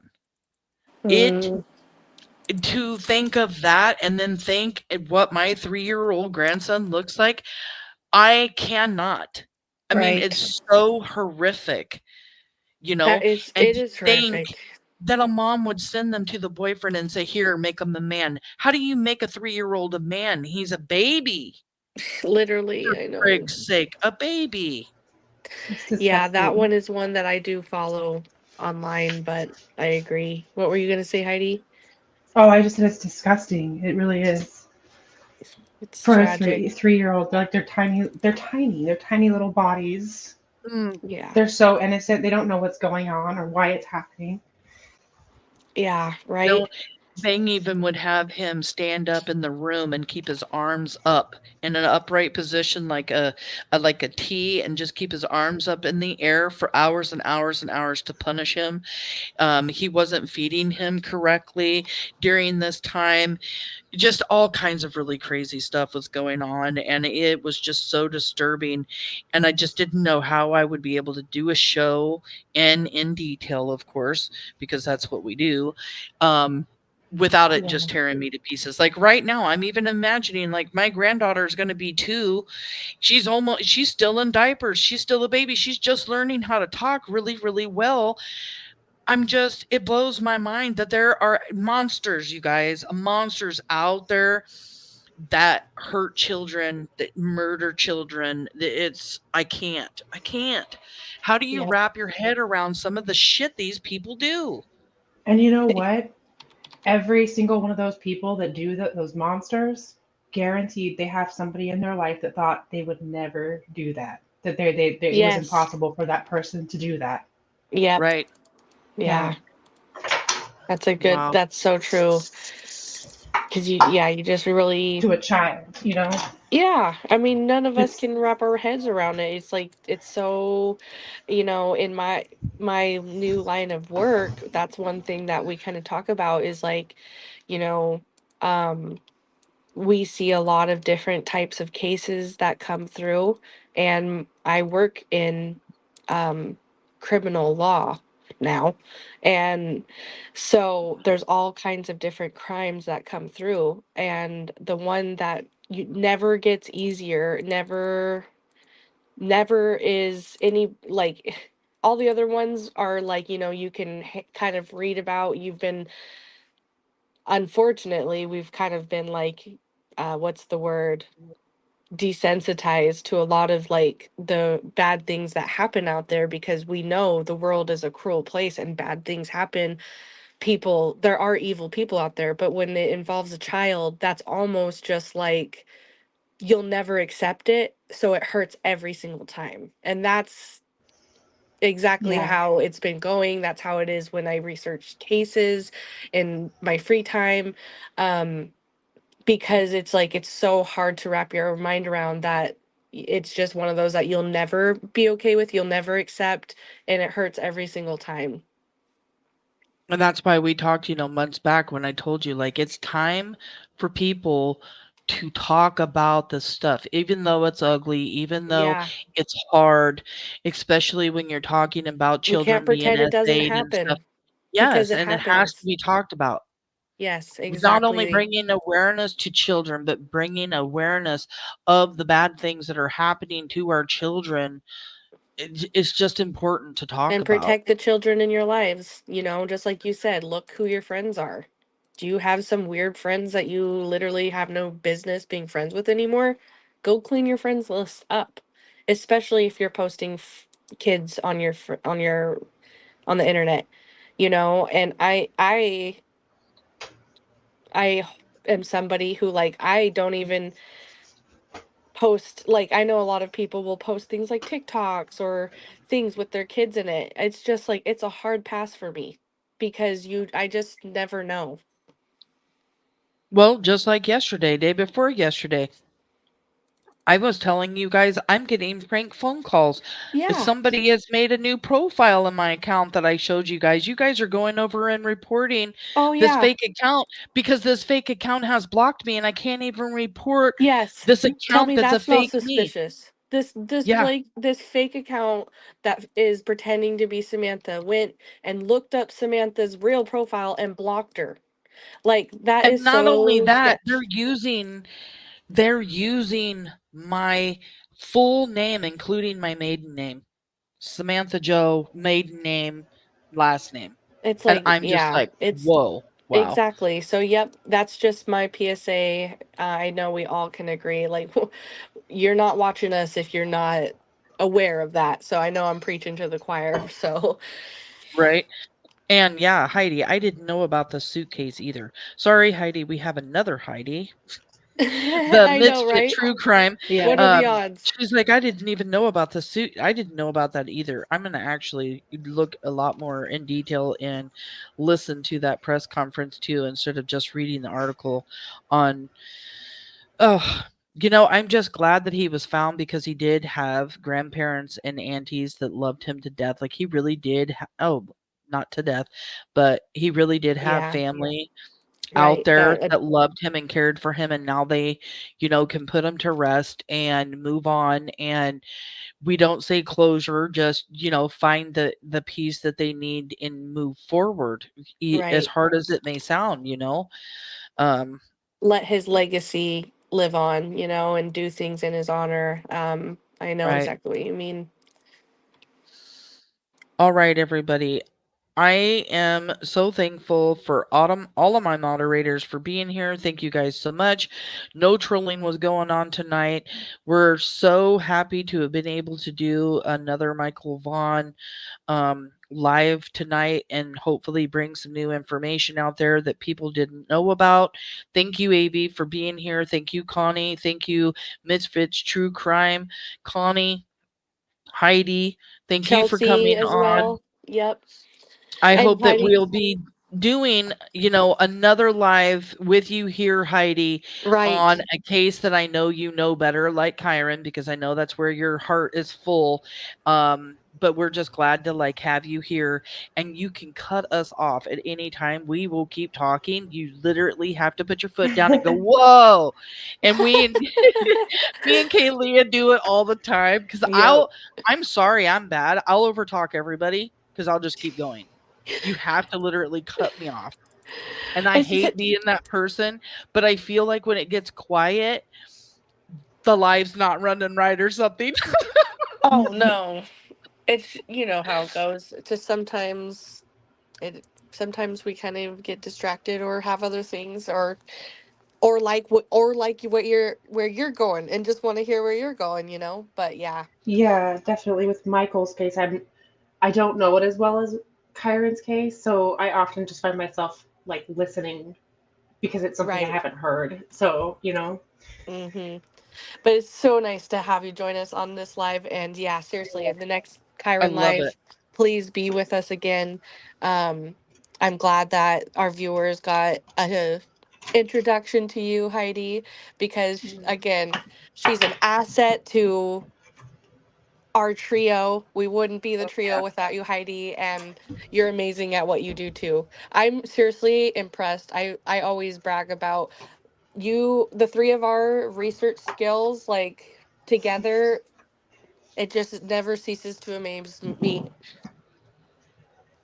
It gets so in depth too. Sometimes in our conversations, I know I'm very short with like my reactions or what I say back to you girls, but you guys blow my mind sometimes. I really just don't know what to say, or I'll read the information and I have to let shit sit in for a minute before I can finally go, oh shit, oh okay, I got you. Especially when you two start going off about court stuff, because I don't understand that as well. I've actually, you'd be proud of me, Kalia, been looking and studying into some court stuff and trying to learn the documents and trying to learn Good the job. different wordings and what things mean and everything else, so I can also understand them, especially because, you know, we've been talking so much about court stuff, grand jury indictments, all of this other stuff. But yeah, Well, I would like to encourage anybody, and you, Samantha, anyone who's interested in learning more about the procedure.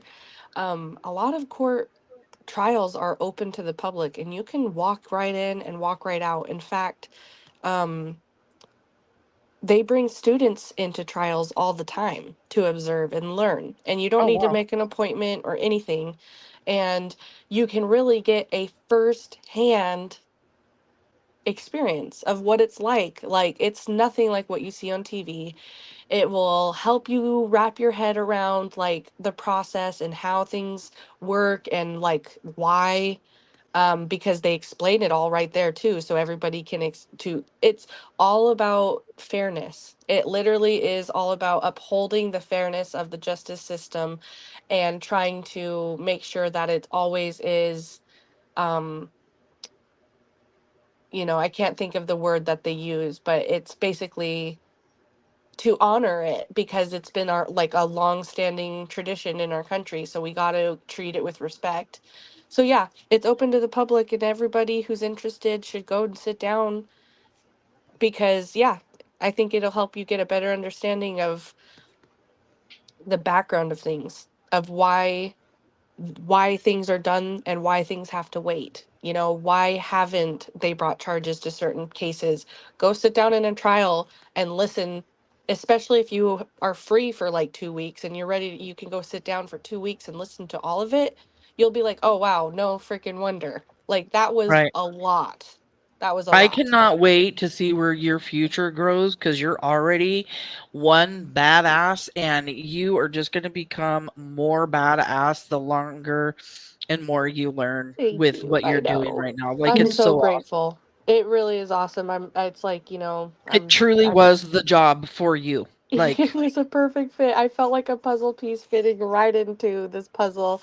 It's beautiful. So yeah, I am excited to continue to share my experience with everybody, and appreciate you all for indulging me when I get to talk about it, because it is something I really enjoy. So all right, everybody. I have a beautiful video to play for Monkey. Our hearts are with Brandy and Tyler, or yeah, Brandy and Tyler, and the kids and the family and Papa and everybody. Congratulations on your wedding. We love you guys. We're always thinking about you guys and sending prayers. So yeah. Good night, ladies. Thank you good guys night. for being here and being partners of mine. And yeah, have a good night and have See you on the a next one. have a great weekend, everybody. Bye. Throw up some hearts and some monkeys for Michael Monkey Vaughan.